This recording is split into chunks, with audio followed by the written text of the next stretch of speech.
Hello friends.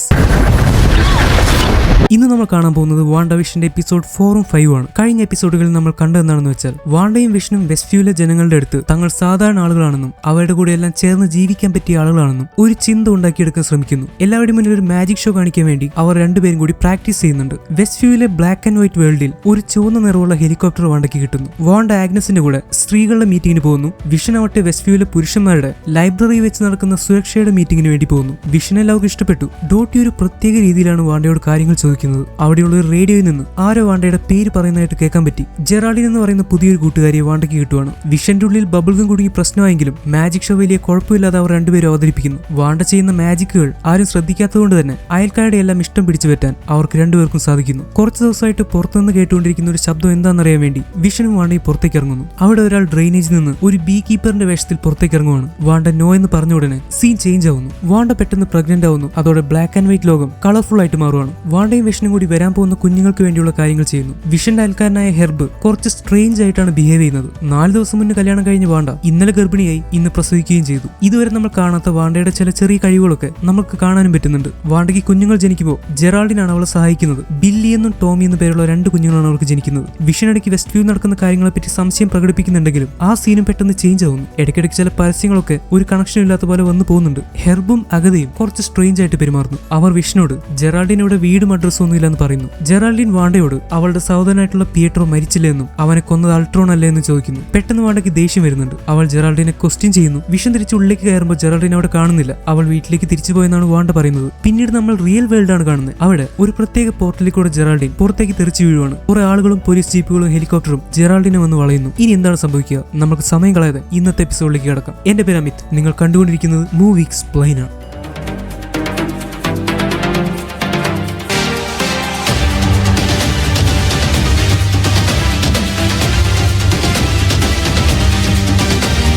എന്തായാലും ഇന്നത്തെ എപ്പിസോഡുകൾ കാണുന്നതിന് മുന്നേ ഒരു കാര്യം പറയാം. കഴിഞ്ഞ കഥയിൽ നിങ്ങൾക്ക് ഒരുപാട് സംശയങ്ങൾ വന്നിട്ടുണ്ടാവും. അതിൽ പല സംശയങ്ങളും ഇന്നത്തെ വീഡിയോയുടെ ക്ലിയർ ആവും. പക്ഷേ വാണ്ടവിഷന്റെ അവസാനത്തെ എപ്പിസോഡ് കാണുമ്പോൾ മാത്രമാണ് കംപ്ലീറ്റ് ഡൗട്ടുകൾ നിങ്ങൾക്ക് തീരൂ. അതുകൊണ്ട് തുടക്കത്തിലെ ബോറിംഗ് ആണെന്ന് പറയാതെ സീരീസ് ക്ഷമയോടെ കാണാൻ ശ്രമിക്കുക. എപ്പിസോഡ് 3യുടെ തുടക്കത്തിൽ 2023 ഒരു സീനാണ് കാണിക്കുന്നത്. നമ്മൾ ഫാർ ഫ്രം ഹോമെ കണ്ടിരുന്നു. 2018 താനോസ് സ്നാപ്പ് ചെയ്തപ്പോൾ യൂണിവേഴ്സിലെ പകുതി പേർ മാഞ്ഞുപോയി. 5 വർഷത്തിന് ശേഷം അവെഞ്ചേഴ്സ് തിരിച്ചുപോയി ഇൻഫിനിറ്റി സ്റ്റോൺസ് എടുത്തുകൊണ്ടുവന്നു. പിന്നീട് ഹൾക്ക് സ്നാപ്പ് ചെയ്തു. അപ്പോൾ മാഞ്ഞുപോയവരൊക്കെ തിരിച്ചു വന്നു. അതിനെ ബ്ലിപ്പ് എന്നാണ് പറയുന്നത്. ഇങ്ങനെ ബ്ലിപ്പ് നടന്നപ്പോൾ തിരിച്ചു വന്ന ഒരാളാണ് നമ്മളുടെ ജെറാൾഡിൻ. ഒരു ഹോസ്പിറ്റലിൽ വെച്ചാണ് അവൾ ജീവിതത്തിലേക്ക് തിരിച്ചു വരുന്നത്. കഴിഞ്ഞുപോയ 5 വർഷം ജെറാൾഡിന് വെറും ഒരു സെക്കൻഡ് മാത്രമായിട്ടാണ് തോന്നുക. എന്താണ് സംഭവിച്ചതെന്ന് പോലും ജെറാൾഡിന് ഓർമ്മയുണ്ടാവില്ല. ഒരു ഹോസ്പിറ്റലിൽ ഇരിക്കുന്ന ജെറാൾഡിൻ തൊട്ടടുത്ത് കിടക്കുന്ന അമ്മയെ നോക്കിയപ്പോൾ അമ്മ അവിടെയില്ല. അവൾക്ക് പെട്ടെന്ന് ടെൻഷനായിട്ട് പുറത്തേക്ക് ഇറങ്ങി ഓടി. അവൾ പോകുന്ന വഴിയിലൊക്കെ 5 വർഷം മുന്നേ മാഞ്ഞു പോയവരൊക്കെ തിരിച്ചു വന്നുകൊണ്ടിരിക്കുകയാണ്. ഇതൊക്കെ കണ്ട് ജെറാൾഡിൻ പേടിക്കുന്നുണ്ട്. അമ്മ എവിടെയാന്ന് അവൾ മുന്നിൽ കാണുന്ന എല്ലാവരോടും പോയി ചോദിക്കുന്നു. പക്ഷെ ആർക്കും സമയമില്ല. അവർ തിരിച്ചു വന്നു കഴിഞ്ഞ് അല്ലെങ്കിൽ തിരിച്ചു വന്നവരെ കാണാൻ വേണ്ടി ഓടിക്കൊണ്ടിരിക്കുകയാണ്. അപ്പോഴാണ് ഭാഗ്യത്തിന് ജെറാൾഡിൻ അവളുടെ അമ്മയെ ചികിത്സിച്ചിരുന്ന ഒരു ഡോക്ടറെ കാണുന്നത്. അവൾ പെട്ടെന്ന് ടെൻഷൻ അടിച്ച് ചോദിക്കാൻ തുടങ്ങി. ഡോക്ടർ,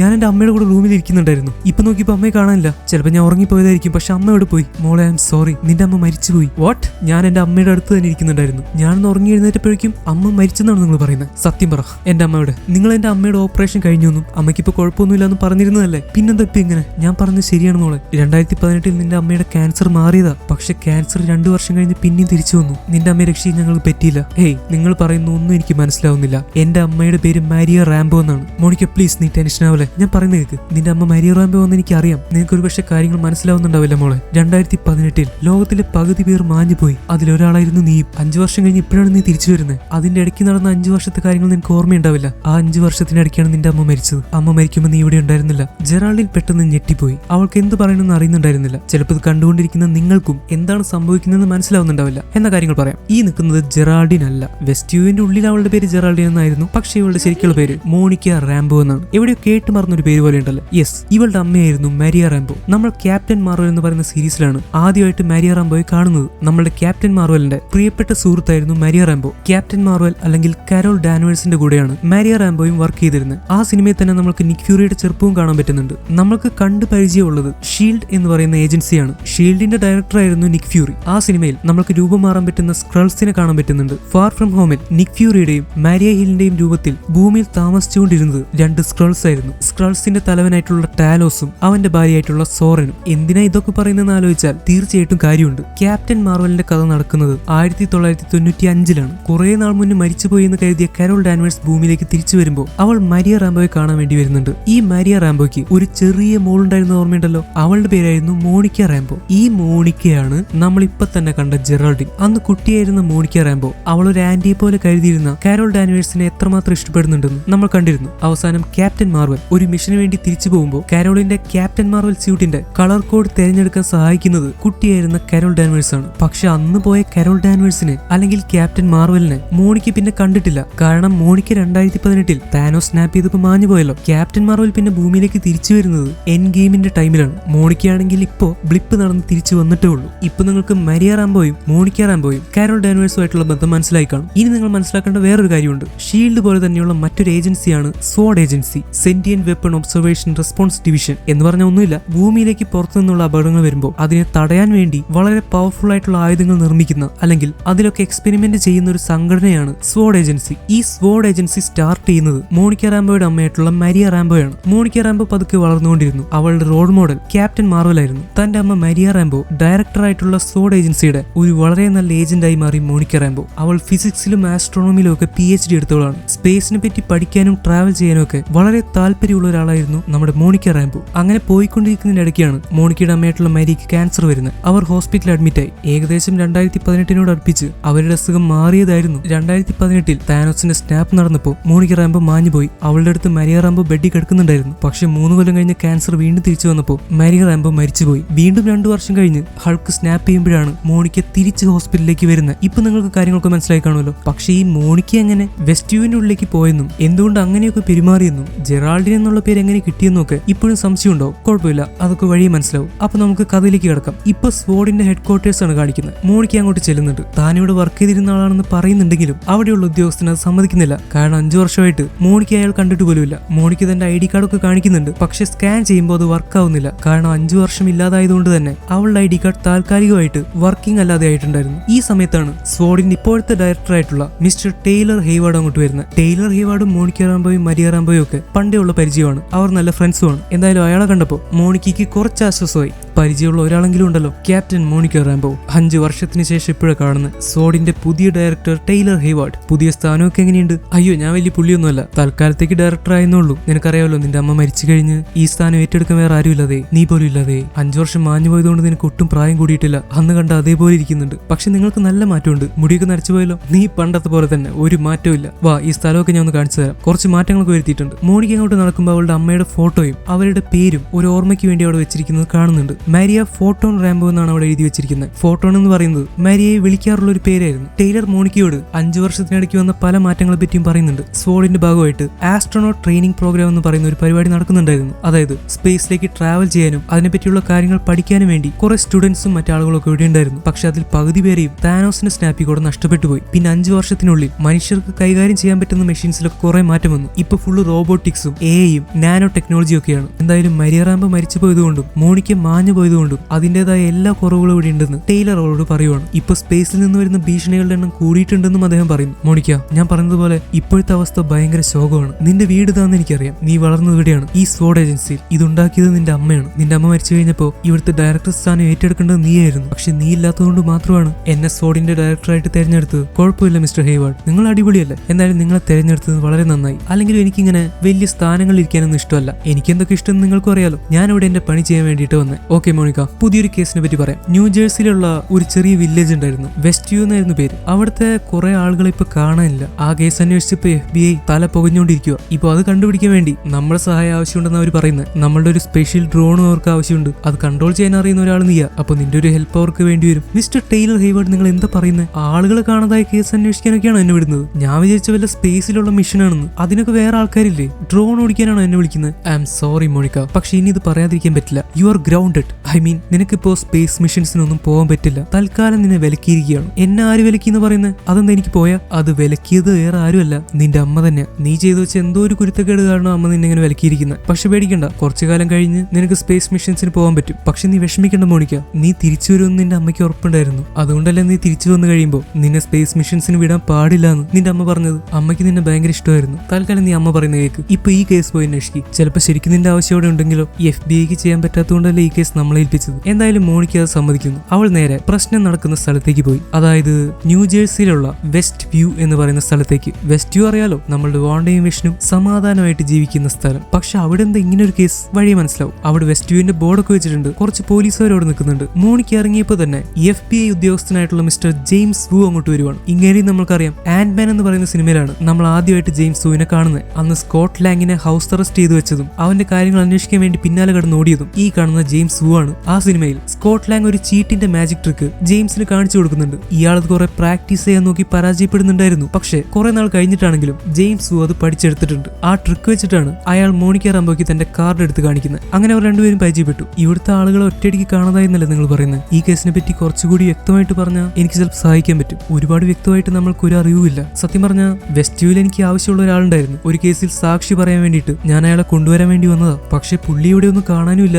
അങ്ങനെ ഒരാളെ പറ്റി ഇവിടെ ആരും കേട്ടിട്ടില്ല. അവന്റെ അറിയാവുന്ന ബന്ധുക്കളോടും അവന്റെ ഫ്രണ്ട്സിനോടൊക്കെ ഞാൻ ചോദിച്ചു. അവർക്കാർക്കും അവൻ അറിയില്ലെന്നാ പറയുന്നത്. കേട്ടിട്ട് പോലും ഇല്ലെന്ന്. എനിക്ക് എന്തോ പന്തിയേട് തോന്നി. അപ്പൊ ഞാൻ ഇവിടുത്തെ ലോക്കൽ പോലീസിനെ വിളിച്ച് കാര്യം അന്വേഷിച്ചു. അപ്പൊ ഇവിടുത്തെ പോലീസുകാരെന്താ പറഞ്ഞ്, ഹൈ മാഡം, നിങ്ങൾ ഈ പറയുന്ന വെസ്റ്റ് വ്യൂ എന്ന് പറയുന്ന സ്ഥലം ഉണ്ടല്ലോ, അങ്ങനെ ഒരു സ്ഥലവേ ഇവിടെ ഇല്ല. നിങ്ങൾ എന്താ ചോദിക്കുന്നത് തന്നെ ഞങ്ങൾക്ക് മനസ്സിലാവുന്നില്ല. ഈ മിസ്റ്റർ ജെയിംസ് വൂവിനോട് ഞങ്ങൾ കുറെ നേരമായി പറയുന്നു. പക്ഷെ ഇങ്ങനെ അത് സമ്മതിക്കുന്നില്ല. പക്ഷെ എന്തോ പ്രശ്നമുണ്ടെന്ന് മോണിക്കയ്ക്ക് മനസ്സിലായി. കാരണം വെസ്റ്റ് വ്യൂവിന്റെ ബോർഡ് അവിടെ വെച്ചിട്ടുണ്ട്. അപ്പൊ അങ്ങനെ ഒരു സ്ഥലം അവിടെ ഉണ്ടാവണമല്ലോ. മാത്രമല്ല ഈ പോലീസുകാർ വരുന്നത് ഈസ്റ്റ് വ്യൂവിൽ നിന്നാണ്. ഈസ്റ്റ് വ്യൂ എന്ന് പറയുന്ന ഒരു സ്ഥലം ഉണ്ടെങ്കിൽ അതിന്റെ ഓപ്പോസിറ്റ് വെസ്റ്റ് വ്യൂ എന്ന് പറയുന്ന ഒരു സ്ഥലവും ഉണ്ടാവണമല്ലോ. ഇതൊക്കെ ഉണ്ടായിട്ടും ആ പോലീസുകാർ അങ്ങനെ ഒരു സ്ഥലത്തെ പറ്റി കേട്ടിട്ടേ ഇല്ലെന്നാണ് പറയുന്നത്. കാര്യമായിട്ട് എന്തോ പ്രശ്നമുണ്ട്. അങ്ങനെ ആ പോലീസുകാർ പോയി. വെസ്റ്റ് വ്യൂവിൽ ഉണ്ടായിരുന്ന ഒരാളെയും ഫോൺ വിളിച്ചാലും മെയിൽ അയച്ചാലും എങ്ങനെ കോൺടാക്ട് ചെയ്യാൻ നോക്കിയാലും പറ്റുന്നില്ല. വെസ്റ്റ് വ്യൂവിന്റെ ഉള്ളിൽ ആളുകളെ കാണാനില്ല എന്ന് മാത്രമല്ല, വെസ്റ്റ് വ്യൂവിനെ പറ്റി അറിയുന്ന പുറത്തുള്ള ആളുകൾ പോലും ആ സ്ഥലത്തെ പറ്റി മറന്നുപോയിരിക്കുന്നു. ഒരു ടൗൺ മുഴുവനാണ് കാണാതെയിരിക്കുന്നത്. ഏകദേശം 4000-ഓളം പേരെയാണ് കാണാതായിരിക്കുന്നത്. അല്ല മിസ്റ്റർ ജെയിംസ്, അപ്പൊ നിങ്ങൾ എന്താ വെസ്റ്റ് വ്യൂവിന്റെ ഉള്ളിൽ പോയി പരിശോധിക്കാത്ത? അതിനുള്ളിൽ പോകാൻ പറ്റിയിട്ടുണ്ട്. എന്തോ ഒന്ന് എന്നെ ഉള്ളിലേക്ക് കടക്കാൻ അനുവദിക്കുന്നില്ല. കണ്ടില്ലേ ഈ റോഡ് എത്ര വിജനമായിട്ട് കിടക്കുന്നത്? ആർക്കും ഉള്ളിലേക്ക് കടക്കാൻ പറ്റുന്നില്ല. എന്തോ ഒന്ന് എല്ലാവരും തടയുന്നുണ്ട്. മോണിക്ക് പെട്ടെന്ന് പോയി സ്വോർഡിന്റെ ഒരു സ്പെഷ്യൽ ആയിട്ടുള്ള ഹെലികോപ്റ്റർ കൊണ്ടുവരാണ്. ഐ മീൻ ഒരു ഡ്രോൺ പോലെയുള്ള ചെറിയ ഹെലികോപ്റ്റർ. ഇവിടെ നിങ്ങൾ ഒരു കാര്യം ശ്രദ്ധിക്കണം. ഈ ഡ്രോണിന്റെ കളർ കോഡ് നിങ്ങൾക്ക് കണ്ടാൽ മനസ്സിലാവും. ക്യാപ്റ്റൻ മാർവൽ സ്യൂട്ടിന്റെ അതേ കളർ കോഡാണ് ഈ ഡ്രോണിന് കൊടുത്തിരിക്കുന്നത്. അപ്പൊ ഇതിന്റെ പിന്നിൽ തീർച്ചയായിട്ടും നമ്മളുടെ മോണിക്ക് തന്നെയായിരിക്കും. മോണിക്ക് ക്യാപ്റ്റൻ മാർവലിന്റെ ഒരു ഫാൻ ഗേൾ ആണല്ലോ. പിന്നെ ഒരു കാര്യം, ഈ ഡ്രോണിന്റെ നമ്പർ S57 എന്നാണ്. മാത്രമല്ല സ്വോർഡ് എന്ന് പറഞ്ഞാൽ വാളെന്നാണ് അർത്ഥം. അപ്പൊ സ്വോർഡ് ഏജൻസിയുടെ സിമ്പൽ എന്തായാലും ഒരു വാളിന്റെ ചിഹ്നമായിരിക്കുമല്ലോ. സ്വോർഡ് ഏജൻസിയുടെ ഡ്രോൺ ആയതുകൊണ്ട് തന്നെ ഈ വാളിന്റെ ചിഹ്നം ഇതിലും ഉണ്ട്. ഇവിടെ മാത്രമല്ല മറ്റ് പല സ്ഥലത്തും നിങ്ങൾ ഈ വാളിന്റെ ചിഹ്നം ഉണ്ടെന്ന് കേട്ടിട്ടുണ്ട്. കഴിഞ്ഞ എപ്പിസോഡുകളിൽ നമ്മൾ കണ്ടിരുന്നു. ഇപ്പൊ കാര്യം മനസ്സിലായി കാണുമല്ലോ. എവിടെയൊക്കെയാണ് നിങ്ങൾ ഈ സ്വോർഡ് സിമ്പൽ അല്ലെങ്കിൽ വാളിന്റെ ചിഹ്നം കണ്ടത്? അതൊക്കെ സ്വോർഡ് ഏജൻസിയുമായിട്ട് ബന്ധപ്പെട്ട ആളുകളോ സാധനങ്ങളോ ആയിരുന്നു. എന്തായാലും മോണിക്ക ഈ ഡ്രോൺ പറപ്പിച്ച് അതിനെ വെസ്റ്റ് വ്യൂവിന്റെ ഉള്ളിലേക്ക് കടത്തുവാണ്. പക്ഷേ വെസ്റ്റ് വ്യൂവിന്റെ ബോർഡർ ജസ്റ്റ് കടന്നു കഴിഞ്ഞപ്പോൾ ആ ഡ്രോൺ കാണാതെയായി. മാത്രമല്ല ആ ഡ്രോണിൽ നിന്നുള്ള ക്യാമറ വിഷ്വൽസ് പോലും വർക്ക് ആവാതെയായി. എന്താ കാര്യമെന്ന് മോണിക്കയ്ക്ക് മനസ്സിലായില്ല. അവൾ വെസ്റ്റ് വ്യൂവിന്റെ ബോർഡറിലേക്ക് പോവുകയാണ്. അവിടെ തൊട്ടു നോക്കിയപ്പോൾ അദൃശ്യമായിട്ടുള്ള എന്തോ ഒരു സുരക്ഷാ കവചം അല്ലെങ്കിൽ എനർജി ഷീൽഡ് അവിടെയുണ്ട്. അവളോട് സൂക്ഷിച്ചതിൽ തൊടാൻ മിസ്റ്റർ ജെയിംസ് വൂ പറയുന്നുണ്ട്. പക്ഷേ റാംബോ അതിൽ തൊട്ടതും എന്തോ ഉള്ളിലേക്ക് വലിച്ചെടുത്തതുപോലെ അവൾ അതിന്റെ ഉള്ളിലേക്ക് കയറിപ്പോയി. ജെയിംസ് ആകെ പേടിച്ചു. അയാൾ പെട്ടെന്ന് എല്ലാവരെയും വിവരം അറിയിക്കുകയാണ്. അങ്ങനെയാണ് വെസ്റ്റ് വ്യൂവിൽ ശരിക്കും എന്താണ് നടക്കുന്നതെന്ന് അറിയാനും മോണിക്ക് എവിടേക്കാണ് പോയതെന്ന് അറിയാനും വേണ്ടി FBI ആളുകളും പോലീസുകാരും സ്വോർഡിൽ ആളുകളും ഒക്കെ കൂടി ഈ വെസ്റ്റ് വ്യൂവിന്റെ പുറത്തു വന്ന് തമ്പടിച്ചിരിക്കുന്നത്. അപ്പോഴാണ് നമ്മൾ അടുത്തൊരു ക്യാരക്ടറിനെ കാണുന്നത്. ഈ കാര്യം അന്വേഷിക്കാൻ വേണ്ടി പല വിഷയങ്ങളിൽ പ്രഗത്ഭരായിട്ടുള്ള പല സയന്റിസ്റ്റുകളെയും സ്വോർഡ് ഇങ്ങോട്ട് വരുത്തിയിട്ടുണ്ട്. അതിലൊരാളാണ് നമ്മൾ മുന്നേ കണ്ടിട്ടുള്ള ഡാർസി ലൂയിസ്. ഡാർസിയെ നമ്മൾ കണ്ടിട്ടുള്ളത് തോർ 1-ലും 2-ലും. ഇവളൊരു ആസ്ട്രോ ഫിസിസിസ്റ്റ് ആണ്. അതായത് സ്പേസിനെ പറ്റിയും എനർജിയെ പറ്റിയും ഒക്കെ പഠിക്കുന്ന ഒരാൾ. ഡോക്ടർ എറിക് സെൽവിഗിന്റെ കീഴിൽ നിന്ന് വർക്ക് ചെയ്യുന്ന 2 പേരായിരുന്നു ജെയിൻ ഫോസ്റ്ററും ഡാർസി ലൂയിസും. ജെയിനിന്റെ അസിസ്റ്റന്റ് ആയിരുന്നു ഡാർസി. അവർ രണ്ടുപേരും നല്ല ഫ്രണ്ട്സും ആയിരുന്നു. ജെയിൻ ഫോസ്റ്ററും ഡാർസി ലൂയിസും എറിക് സെൽവിഗും തോറുമായിട്ട് നല്ല കൂട്ടാണ്. ഇപ്പൊ നിങ്ങൾക്ക് ഓർമ്മ വന്നു കാണും. അപ്പൊ വെസ്റ്റ് വ്യൂവിൽ എന്താണ് നടക്കുന്നതെന്ന് അറിയാൻ വേണ്ടി ഡാർസിയെയും സ്വോർഡ് ഏജൻസി വിളിച്ചു വരുത്തിയിട്ടുണ്ട്. എന്തായാലും ഡാർസി ചോദിച്ചു നോക്കുമ്പോഴാണ് ചുറ്റും ഇരിക്കുന്നവര് പല മേഖലകളിൽ നിന്ന് വന്ന സയന്റിസ്റ്റുകളാണെന്ന് അവൾക്ക് മനസ്സിലാവുന്നത്. അപ്പൊ തന്നെ ഡാർസിക്ക് മനസ്സിലായി പ്രശ്നം അല്പം ഗുരുതരമാണെന്ന്. വെസ്റ്റ് വ്യൂവിന്റെ പുറത്ത് ഒരുപാട് ആളുകൾ വന്ന് ക്യാമ്പ് ഇട്ടിട്ടുണ്ട്. പലരും ഉള്ളിലേക്ക് ഡ്രോണുകൾ അയച്ചു നോക്കുന്നുണ്ട്. പക്ഷേ വെസ്റ്റ് വ്യൂവിന്റെ ബോർഡറിലുള്ള എനർജി ഷീൽഡ് കഴിഞ്ഞ ഉടനെ ഡ്രോണുകൾ അപ്രത്യക്ഷമാവുകയാണ്. പിന്നെ ഡ്രോണിനെ കൺട്രോൾ ചെയ്യാനോ അതിൽ നിന്നുള്ള വിഷ്വൽസ് നോക്കാനോ ആർക്കും പറ്റുന്നില്ല. എന്തായാലും ഡാർസിയെ അവർ ഉള്ളിലേക്ക് കൊണ്ടുപോയി. ഈ പ്രശ്നത്തെ പറ്റി കൂടുതൽ വിവരങ്ങളൊന്നും ഷെയർ ചെയ്യാൻ പറ്റില്ല എന്ന് ഒരു ഏജന്റ് പറയുമ്പോൾ തന്നെ ഡാർസിക്ക് മനസ്സിലായി. പറയാൻ മാത്രമായിട്ട് ഒരു വിവരം ഇവർക്ക് കിട്ടിയിട്ടില്ലെന്ന്. എന്തായാലും ഡാർസി പെട്ടെന്നൊരു കോഫി കിട്ടിയിരുന്നെങ്കിൽ നല്ലതായിരുന്നു എന്ന് പറയുന്നുണ്ട്. പക്ഷെ പാവത്തിന് അടുത്ത കാലത്തൊന്നും ആരും കോഫി കൊടുത്തില്ല. ഡാർസി അവളുടെ കയ്യിലുള്ള മെഷീൻസും മറ്റ് ഡിവൈസും ഒക്കെ എടുത്ത് നോക്കാൻ തുടങ്ങി. അത് ഓണാക്കി നോക്കിയപ്പോൾ അവൾ ഞെട്ടിപ്പോയി. പോയി. ഈ വെസ്റ്റ്യുവിന്റെ ഉള്ളിൽ നിന്ന് ഭയങ്കരമായിട്ടുള്ള ഒരു റേഡിയേഷൻ പുറത്തേക്ക് വരുന്നുണ്ട്. CMBR എന്നാണ് അതിനെ പറയുക. Cosmic microwave background radiation. Universe ഉണ്ടായ സമയത്ത് തന്നെ പുറപ്പെട്ട ഒരു തരം റേഡിയേഷൻ ആണിത്. ഇതാണ് ഇപ്പൊ വെസ്റ്റ്യുവിന്റെ ഉള്ളിൽ നിന്ന് വന്നുകൊണ്ടിരിക്കുന്നത്. പക്ഷേ റേഡിയേഷന്റെ കൂടെ തന്നെ കുറച്ച് സിഗ്നലുകളും ഡാർസിക്ക് കിട്ടുന്നുണ്ട്. ഇനി ഈ സിഗ്നലുകളെ പറ്റി പറയുകയാണെങ്കിൽ നിങ്ങൾ ഒരു കാര്യം മനസ്സിലാക്കണം. ഓരോ സിഗ്നലും വ്യത്യസ്തമാണ്. ഫോർ എക്സാമ്പിൾ, നിങ്ങളിപ്പോ റേഡിയോയിൽ ഓരോ സ്റ്റേഷനും ട്യൂൺ ചെയ്യുമ്പോൾ ആണല്ലോ നിങ്ങൾക്ക് ആ സ്റ്റേഷനിൽ നിന്നുള്ള സിഗ്നൽ കിട്ടുന്നതും ആ സ്റ്റേഷനിൽ നിന്നുള്ള വിവരങ്ങൾ കേൾക്കാൻ പറ്റുന്നതും. സെയിം കാര്യം തന്നെയാണ് ഡിഷ് ടിവിയിൽ നടക്കുന്നത്. ഡിഷ് ടിവിയുടെ സിഗ്നൽ നിങ്ങൾക്ക് റേഡിയോയിൽ കിട്ടില്ല, റേഡിയോയുടെ സിഗ്നൽ ഡിഷ് ടിവിയിലേക്കും കിട്ടില്ല. രണ്ടും പിടിച്ചെടുക്കാൻ വേണ്ടി പ്രത്യേകം ഡിവൈസുകൾ വേണം. ഒരു പ്രത്യേക ദിശയിലേക്ക് ഈ ഡിഷ് ആന്റിനയൊക്കെ തിരിച്ചു വെച്ചാലാണ് നിങ്ങൾക്ക് ആ സിഗ്നൽ പിടിച്ചെടുക്കാൻ പറ്റൂ. ചുരുക്കി പറഞ്ഞാൽ ഓരോ സിഗ്നലിനും അത് പിടിച്ചെടുക്കാൻ പറ്റിയ ഒരു പ്രത്യേക ഡിവൈസ് ആവശ്യമാണ്. ഡാർസി അവിടെയുള്ള ഫിസിയോസ്കോപ്പ് എന്ന് പറയുന്ന ഒരു ഡിവൈസ് എടുത്ത് അതിനെ പ്രവർത്തിപ്പിക്കാൻ തുടങ്ങി. വെസ്റ്റ്യുവിന്റെ ഉള്ളിൽ നിന്ന് വരുന്ന ഈ സ്പെഷ്യൽ ആയിട്ടുള്ള തരംഗങ്ങളെ അല്ലെങ്കിൽ വേവ്സിനെയാണ് ഡാർസി അതിലേക്ക് പിടിച്ചെടുക്കുന്നത്. അവൾക്ക് എന്തൊക്കെയോ ചെറുതായിട്ട് വിഷ്വൽസ് കാണാൻ പറ്റുന്നുണ്ട്. ഒരു സ്ത്രീയുടെ രൂപമാണ് അവൾക്ക് അവിടെ മങ്ങി കാണുന്നത്. അതാരാന്ന് നമുക്ക് മനസ്സിലാവുന്നുണ്ട്, അത് വാണ്ടയാണ്. എന്തായാലും ഇതൊക്കെ ക്ലിയർ ആയിട്ട് കാണാൻ വേണ്ടി കുറച്ച് പഴയ ഡിവൈസ് ഇപ്പൊ ആവശ്യമാണ്. ഒരു പഴയ TV. ഡാർസി അത് എത്രയും പെട്ടെന്ന് കൊണ്ടുവരാൻ പറയുന്നു. വെസ്റ്റ്യുവിന്റെ ഉള്ളിൽ എന്താണ് നടക്കുന്നതെന്ന് അറിയാൻ ഫ്രാങ്ക്ലിൻ എന്ന് പറയുന്ന ഒരു ഏജന്റിനെ ടൈലർ ഹേവാർഡ് ഉള്ളിലേക്ക് അയക്കുകയാണ്. അയാൾ സോഡിന്റെ സിംബലുള്ള ഒരു സ്യൂട്ടൊക്കെ ഇട്ടിട്ടുണ്ട്. ഒരു ഡ്രെയിനേജ് ടണലിന്റെ ഉള്ളിൽ കൂടെയാണ് അയാൾ കയറി പോകുന്നത്. ഇനി എന്തെങ്കിലും പ്രശ്നം ഉണ്ടെങ്കിൽ അയാൾ തിരിച്ചു കൊണ്ടുവരാൻ വേണ്ടിയിട്ട് അയാളുടെ മേലെ ഒരു വയറൊക്കെ കെട്ടിയിട്ടുണ്ട്. അങ്ങനെ ഫുൾ സെറ്റപ്പിലാണ് അയാൾ ഉള്ളിലേക്ക് വിടുന്നത്. ഏജന്റ് ഫ്രാങ്ക്ലിനോട് അവരെന്താണ് മുന്നിൽ കാണുന്നതെന്ന് ഇങ്ങനെ ചോദിച്ചുകൊണ്ടേയിരിക്കുന്നുണ്ട്. എന്തായാലും മിസ്റ്റർ വൂവിന് ചില കാര്യങ്ങളൊക്കെ പറയാനുണ്ട്. ഇവരിപ്പോ ചെയ്തുകൊണ്ടിരിക്കുന്ന കാര്യങ്ങൾ ശരിയാണോന്ന് വൂവിന് അത്ര വിശ്വാസമില്ല. കാരണം ഇപ്പൊ വെസ്റ്റ്യുവിന്റെ പുറത്തുള്ള ഈ എനർജി ഷീൽഡ് ഏത് സമയത്ത് വേണമെങ്കിലും ഇവരുടെ അടുത്തേക്കും പടരാം. അത് ഇനിയും പരക്കോ ഇല്ലയോ എന്ന് പറയാൻ പറ്റില്ല. അതുകൊണ്ട് ഇവിടെ തന്നെ വന്ന് തമ്പടിച്ചിരിക്കുന്നത് അത്ര സേഫ് അല്ലെന്നാണ് മിസ്റ്റർ വൂ പറയുന്നത്. പക്ഷെ ടൈലർ ഹേവാർഡ് ഒന്നും കേൾക്കുന്നില്ല. എന്തായാലും ഒരു വെസ്റ്റ്യുവിന്റെ ചുറ്റുമുള്ള എനർജി ഷീൽഡിന്റെ ഒരു മാപ്പ് തയ്യാറാക്കിയിട്ടുണ്ട്. ഒരു ഹെക്സഗൺ അല്ലെങ്കിൽ ഷഡ്ഭുജാകൃതിയിലാണ് വെസ്റ്റ്യുവിന് ചുറ്റും ഈ എനർജി ഷീൽഡ് നിർമ്മിക്കപ്പെട്ടിരിക്കുന്നത്. 6 വശമുള്ള ഒരു രൂപം. അതെന്തുകൊണ്ടാണെന്ന് നമ്മൾക്ക് ഇപ്പൊ അറിയില്ല. ഈ ഒരു കാര്യമല്ലാതെ ഉള്ളിലെ വേറെ കാര്യങ്ങളൊന്നും അവർക്ക് ഇതുവരെ കാണാൻ പറ്റിയിട്ടില്ല. ആ സമയത്താണ് ഡാർസി അവൾ പറഞ്ഞതുപോലെ കൊണ്ടുവന്ന പഴയ ടിവിയിൽ കുറച്ച് വിഷ്വൽസ് കാണിക്കുന്നത്. അത് കണ്ട് അവരും നമ്മൾ ഒരുപോലെ ഞെട്ടിപ്പോവാണ്. എല്ലാവരും അത് കാണാൻ വേണ്ടി അങ്ങോട്ട് വന്ന് നിൽക്കുന്നു. വാണ്ട വിഷന്റെ എപ്പിസോഡ് 1 കണ്ട രംഗങ്ങളാണ് നമ്മൾ ആ TV കോഡ് ഇരുന്ന് കാണുന്നത്. വാണ്ടയും വിഷ്ണും കൂടി മിസ്റ്റർ ഹാർട്ടും അദ്ദേഹത്തിന്റെ വൈഫായിട്ടുള്ള ഡിന്നറിന് വേണ്ടി പ്ലാൻ ചെയ്യുന്നുണ്ടല്ലോ. ആ സീനാണ് ഇവരിപ്പോ കണ്ടുകൊണ്ടിരിക്കുന്നത്. മിസ്റ്റർ വൂ, നമ്മൾ എന്തായി കാണുന്നത്? ഇത് വിഷൻ അല്ലേ? ഞാൻ ഈ കാണുന്നത് സത്യമാണെന്ന് എനിക്ക് അറിയില്ല. പക്ഷെ വിഷൻ മരിച്ചു പോയതല്ലേ? താനോസ് അല്ലേ അവനെ കൊന്നത്? ഡാർസി എന്തായി ചെയ്തുകൊണ്ടിരിക്കുന്നത്? ഈ വിഷ്വൽസ് എവിടുന്ന് കിട്ടിക്കൊണ്ടിരിക്കുന്നതെന്ന് പറ. എന്താ ഇതൊക്കെ? ഇതെന്താ സീരിയലോ? സർ, സത്യം പറഞ്ഞാൽ എനിക്ക് വേറെ കാര്യങ്ങൾ അറിയില്ല. വെസ്റ്റ്യുവിന്റെ ഉള്ളിൽ നിന്ന് കിട്ടുന്ന സിഗ്നലിൽ നിന്ന് പിടിച്ചെടുക്കുന്ന കാര്യങ്ങൾ ഇത് ശരിക്കും നടക്കുന്നതാണോ? ഇത് നമുക്ക് വിശ്വസിക്കാൻ പറ്റൂ? ഇതിപ്പോ നടന്നുകൊണ്ടിരിക്കുന്നതാണോ അതോ ഓൾറെഡി റെക്കോർഡ് ചെയ്തതാണോ? സർ, സത്യം പറഞ്ഞാൽ എനിക്ക് ഇതൊന്നും അറിയില്ല. അവിടുന്ന് കുറച്ച് സിഗ്നൽ വരുന്ന കണ്ടു, ഞാനത് പിടിച്ചെടുത്തു. ഇപ്പൊ TV കൂടെ അത് കാണാനും പറ്റുന്നുണ്ട്. ഇത് മാത്രമേ എനിക്കറിയൂ. ഞാനിവിടെ ഒന്ന് ചെക്ക് ചെയ്ത് നോക്കിയപ്പോ പണ്ട് ബിഗ് ബാങ്ങിന്റെ സമയത്തുള്ള കുറച്ച് റേഡിയേഷൻസ് ഉണ്ട്. CMBR, cosmic microwave background radiation. അത് ഭയങ്കരമായിട്ട് ഇങ്ങോട്ട് വരുന്ന കണ്ടു വെസ്റ്റ്യുവിന്റെ ഉള്ളിൽ നിന്ന്. പിന്നെയും പരിശോധിച്ചപ്പോഴാണ് അതിന്റെ ഉള്ളിൽ നിന്ന് ഒരു പ്രത്യേക ഫ്രീക്വൻസിയിലുള്ള സിഗ്നൽ വരുന്നുണ്ട്. ആ സിഗ്നൽ പിടിച്ചെടുക്കാൻ ഞാൻ TV കൊണ്ടുവരാൻ പറഞ്ഞു. ഇപ്പൊ ആ സിഗ്നൽ പിടിച്ചെടുക്കുമ്പോൾ ഇതാണ് കാണുന്നത്. ഒരു TV ഷോ പോലെയുണ്ട്. ഡാർസി, അപ്പൊ നീ പറയുന്നത് നമ്മളുടെ കൂടെ ഉണ്ടായിരുന്ന 2 അവെഞ്ചേഴ്സ് വാണ്ടയും വിഷനും ഇപ്പൊ TV ഷോയിൽ അഭിനയിക്കാൻ പോയിരിക്കുമെന്നാണോ? അതും വെസ്റ്റ്യുവിന്റെ ഉള്ളിൽ വെച്ച്. നോക്ക്, ഇതിന്റെ കാര്യങ്ങൾ എങ്ങനെയാണെന്ന് നമുക്ക് ശരിക്കും അറിയില്ല. പക്ഷെ ഇപ്പൊ ഇതൊരു TV ഷോ പോലെ നടക്കുന്നത്. വാണ്ടയുടെയും വിഷന്റെ രൂപമാണ് നമുക്ക് കാണാനും പറ്റുന്നത്. പക്ഷെ ഇത് അവര് തന്നെയാണെന്ന് നമുക്ക് ഉറപ്പിക്കാൻ പറ്റില്ലല്ലോ. എന്തായാലും ടൈലർ ഹേവാർഡ് ഈ നടന്നുകൊണ്ടിരിക്കുന്ന TV ഷോ ഒക്കെ റെക്കോർഡ് ചെയ്ത് വെക്കാൻ പറഞ്ഞിട്ട് സോഡിന്റെ ഹെഡ്ക്വാർട്ടേഴ്സിലേക്ക് പോവാണ്. അയാൾ എന്തൊക്കെയോ പ്ലാൻ ചെയ്യുന്നുണ്ട്. എന്തായാലും മിസ്റ്റർ വൂ ഇത്രയെങ്കിലും കണ്ടുപിടിച്ചതിന് ഡാർസിയോട് താങ്ക്സ് പറഞ്ഞിട്ടാണ് പോകുന്നത്. പക്ഷെ ഇപ്പോഴും ഡാർസി അന്വേഷിച്ച കോഫി കിട്ടിയിട്ടില്ല. ഡാർസി നല്ല ബുദ്ധിയുള്ളവളാണെങ്കിലും ആളുകൾ അവൾക്ക് പട്ടി വിലയാണ് അവിടെ കൊടുക്കുന്നത്. പക്ഷെ ഇവർ സംസാരിച്ചുകൊണ്ടിരുന്നതിന്റെ ഇടയ്ക്ക് തന്നെ നമ്മൾ കണ്ട വാണ്ട വിഷന്റെ എപ്പിസോഡ് 1 എൻഡായി. അതിന്റെ അവസാനം വാണ്ടയും വിഷനും കിസ് ചെയ്യുന്ന സീൻ കണ്ട് ഡാർസി പോലും റൊമാന്റിക് ആയി പോയി. എന്തായാലും കിട്ടിയ തുമ്പുകൾ വെച്ച് അവർ അന്വേഷണം തുടങ്ങി. ഇപ്പൊ അവരുടെ കയ്യിലുള്ളത് ആകെ 2 ക്ലൂ ആണ്. വാണ്ടയും വിഷനും അവരൊരു പ്രത്യേക രൂപത്തിൽ പ്രത്യേക കോസ്റ്റ്യൂം ഒക്കെ ഇട്ട് ഒരു TV ഷോയിൽ എന്ന പോലെ അഭിനയിച്ചുകൊണ്ടിരിക്കുകയാണ്. സ്ക്രീനിൽ കാണാൻ പറ്റുന്നത് ബ്ലാക്ക് ആൻഡ് വൈറ്റ് വിഷ്വൽസ് ആണ്. പിന്നെ ഉത്തരം കിട്ടാത്ത കുറെ ചോദ്യങ്ങളും. എന്തുകൊണ്ടാണ് വെസ്റ്റ്യുവിന്റെ ചുറ്റും ഹെക്സഗണൽ ഷേപ്പിൽ തന്നെ ഈ എനർജി ഷീൽഡ് വന്നിരിക്കുന്നത്? എന്തുകൊണ്ടാണ് ഒരു TV ഷോ പോലെ അവിടുന്ന് സിഗ്നൽ വന്നുകൊണ്ടിരിക്കുന്നത്? ഇത് നമ്മുടെ ലോകത്തിൽ തന്നെ നടക്കുന്ന കാര്യമാണോ? താനോസ് കൊന്നു കളഞ്ഞ വിഷൻ ഇപ്പോഴും ജീവനോടെ ഉണ്ടോ? അങ്ങനെ ഒരുപാട് ചോദ്യങ്ങൾ നമ്മളുടെ പോലെ തന്നെ മിസ്റ്റർ വൂവിനും ഉണ്ട്. അത് അയാൾ ഒരു ബോർഡിൽ എഴുതിയിടുവാണ്. വാണ്ടയും വിഷനെയും കണ്ടുപിടിച്ചതുപോലെ ഈ TV ഷോയിൽ വരുന്ന ഓരോ ക്യാരക്ടേഴ്സിനെയും അവർ ഫേസ് സ്കാൻ ചെയ്ത് അതാരൊക്കെയാന്ന് കണ്ടുപിടിക്കാൻ ശ്രമിക്കുന്നു. മിസ്റ്റർ ഹാർട്ടിന്റെയും അദ്ദേഹത്തിന്റെ ഭാര്യയും ഡീറ്റെയിൽസ് കിട്ടി.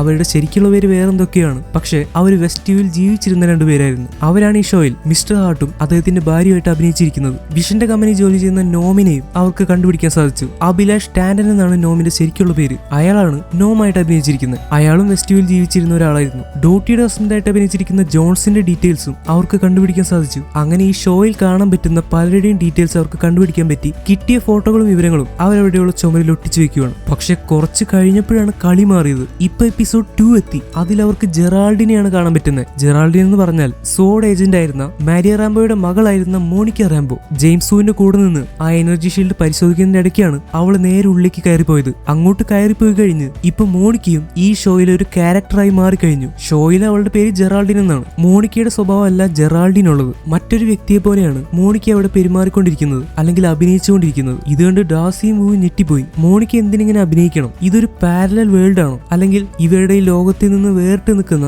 മറ്റൊരു ലോകമാണോ ഇത്? ഇങ്ങനെ പല പല സംശയങ്ങളാണ് മിസ്റ്റർ വൂവിന് വരുന്നത്. അല്ലെങ്കിൽ ഇത് ടൈം ട്രാവൽ ആണോ? കാരണം 1950-ലും 60-ലും ഒക്കെ പോലെ ബ്ലാക്ക് ആൻഡ് വൈറ്റ് ആയിട്ടാണല്ലോ ഇത് കാണുന്നത്. അതുകൊണ്ടാണ് മിസ്റ്റർ വൂവിന് അങ്ങനെ ഒരു സംശയം വരുന്നത്. അതോ ആരെങ്കിലും ഇവരെ പ്രാങ്ക് ചെയ്തുകൊണ്ടിരിക്കുകയാണോ? ഇതൊക്കെ ആരെങ്കിലും ക്രിയേറ്റ് ചെയ്ത് വിട്ട വീഡിയോ ആണോ? അവർക്കൊന്നും മനസ്സിലാവുന്നില്ല. പക്ഷെ ഡാസിയുടെ കയ്യിൽ ഒരു ഐഡിയ ഉണ്ടായിരുന്നു. ഉള്ളിൽ നിന്നുള്ള സിഗ്നൽ പിടിച്ചെടുത്ത് ഇവർക്ക് ഈ വിഷ്വൽസ് കാണാൻ പറ്റുന്നുണ്ട്. അതുകൊണ്ട് തന്നെ ഉള്ളിലുള്ള ഒരു ഡിവൈസിലേക്ക് ഇവർക്കും സിഗ്നൽ അയക്കാൻ പറ്റിയേക്കും. ഡാസി അതിനുള്ള പണികൾ ചെയ്യുവാണ്. ആ സമയത്താണ് ഒരു ഏജന്റ് ഒരു ഫോട്ടോ കൊണ്ടുവന്ന് തരുന്നത്. മോണിക്കയും ഏജന്റ് വൂവും കൂടി വെസ്റ്റ്യൂവിന്റെ ഉള്ളിലേക്ക് ഒരു ഹെലികോപ്റ്റർ പോലെയുള്ള ഡ്രോൺ അയച്ചിട്ടുണ്ടായിരുന്നല്ലോ. ഏകദേശം അതുപോലെയുള്ള ഒരു ഹെലികോപ്റ്ററാണ് അവർക്ക് ഈ ഫോട്ടോയിൽ കാണാൻ പറ്റുന്നത്. എന്താ സംഭവം എന്ന് വെച്ചാൽ വാണ്ടവിഷൻ എപ്പിസോഡ് 2-ൽ വാണ്ടയ്ക്ക് വീടിന്റെ പുറത്ത് നിന്ന് ഒരു ഹെലികോപ്റ്റർ കിട്ടിയല്ലോ. ഒരു കളർഫുൾ ആയിട്ടുള്ള ഹെലികോപ്റ്റർ. അതിൽ സ്വോർഡിന്റെ സിംബലും ഉണ്ടായിരുന്നു. ആ ഹെലികോപ്റ്ററാണ് ഇവരയച്ച ഹെലികോപ്റ്റർ. അതായത് ആളുകൾ മാത്രമല്ല, വെസ്റ്റ്യൂവിന്റെ ഉള്ളിലേക്ക് കടക്കുമ്പോൾ വസ്തുക്കൾ പോലും മാറിപ്പോകുന്നുണ്ട്. മോണിക്ക ഉള്ളിലേക്ക് കയറി കഴിഞ്ഞപ്പോൾ ജെറാൾഡിൻ എന്ന് പറയുന്ന പുതിയൊരു ക്യാരക്ടറായി മാറി. അവളുടെ വേഷവും സ്വഭാവവും അടക്കം മാറി. അതുപോലെ തന്നെ ഇവരുള്ളിലേക്ക് അയച്ച സ്വോർഡിന്റെ ഹെലികോപ്റ്റർ പോലും വേറെ രൂപത്തിലേക്ക് മാറിപ്പോയി. പക്ഷെ സ്വോർഡിന്റെ സിംബൽ ഇപ്പോഴും അതിലുണ്ട്.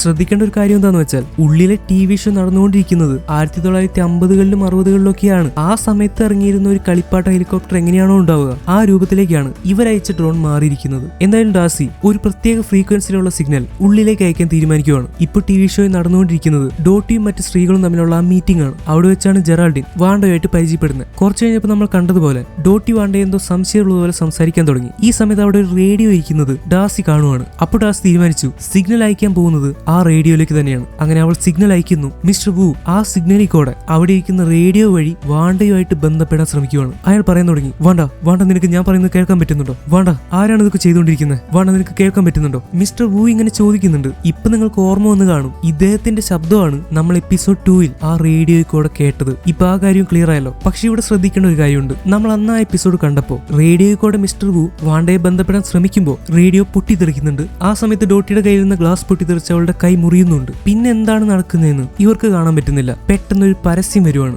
നമ്മൾ ഷോയിൽ ഇടയ്ക്കിടയ്ക്ക് ഓരോ പരസ്യങ്ങൾ കണ്ടിരുന്നല്ലോ. ആ പരസ്യമാണ് ഇപ്പൊ കയറി വരുന്നത്. കാര്യം എന്താണെന്ന് ഡാസിക്ക് മനസ്സിലായില്ല. എന്തായാലും ആദ്യമായിട്ട് വാണ്ടയെ ബന്ധപ്പെടാനുള്ള ശ്രമം പരാജയപ്പെട്ടു. ഈ സമയത്ത് താഴെക്കൂടി പോയിക്കൊണ്ടിരുന്ന ഏജന്റ് ഫ്രാങ്ക്ലിൻ ആ എനർജി ഷീൽഡിന്റെ അപ്പുറത്തേക്ക് കടക്കുവാണ്. അതിനുള്ളിൽ കൂടെ കടന്നു പോയതോടെ അയാളുടെ കോസ്റ്റ്യൂം ഒക്കെ ആകെ മാറി ഒരു ബീ കീപ്പറിന്റെ കോസ്റ്റ്യൂമായിട്ട് മാറുവാണ്. ഇപ്പൊ കാര്യം മനസ്സിലായി കാണുമല്ലോ. ഇയാളാണ് റോഡിന്റെ അടിയിൽ കൂടെ മുകളിലേക്ക് കയറി വന്നതായിട്ട് നമ്മൾ കണ്ടത്, ഒരു ബീ കീപ്പറിന്റെ വേഷത്തിൽ. അപ്പോഴാണ് വാണ്ട നോ എന്ന് പറഞ്ഞതും ആ സീൻ പെട്ടെന്ന് റിവൈൻഡ് ചെയ്ത് ചേഞ്ച് ആയതും. എനർജി ഷീൽഡിന്റെ ഉള്ളിലേക്ക് കടക്കുന്നതോടെ അയാളുടെ കോസ്റ്റ്യൂം മാത്രമല്ല ചേഞ്ച് ആവുന്നത്, അയാളുടെ പിന്നി കെട്ടിയിരുന്ന വയർ പോലും ആകെ കളർഫുൾ ആയിട്ട് ചേഞ്ച് ആവുകയാണ്. അത് കട്ടായി പോവുകയും ചെയ്തു. സ്വോർഡിന്റെ ഏജൻസ് ഈ വയർ തിരിച്ചെടുത്ത് നോക്കുമ്പോഴാണ് അവർ ഞെട്ടിപ്പോകുന്നത്. ഇപ്പൊ കാലഘട്ടം മാറി. ഷോ എപ്പിസോഡ് 3-ലേക്ക് എത്തി. ഇപ്പൊ ആ ഷോയുടെ കളറും ടെക്നോളജിയും ഒക്കെ മാറി. ആദ്യത്തെ എപ്പിസോഡ് 1950-കളിലായിരുന്നു. രണ്ടാമത്തെ എപ്പിസോഡ് 1960-കളിലായിരുന്നു. മൂന്നാമത്തെ എപ്പിസോഡായപ്പോ അത് കളർഫുൾ ആയെന്ന് മാത്രമല്ല അത് 1970-കളിലായി മാറി. സിഗ്നലുകൾക്കും ടെക്നോളജിക്കും ഒക്കെ വ്യത്യാസം വരുന്നുണ്ട്. അതുകൊണ്ട് തന്നെ ഷോയുടെ ഓരോ കാലഘട്ടം കഴിയുമ്പോഴും ആ സിഗ്നൽ പിടിച്ചെടുക്കാനും കാണാനും പറ്റിയ പുതിയ ഡിവൈസുകൾ കൊണ്ടുവരേണ്ടി വരും. അതുകൊണ്ട് ഡാർസി പഴയ TV ഒഴിവാക്കി കുറച്ചും കൂടി പുതിയ TV കൊണ്ടുവരുവാണ്.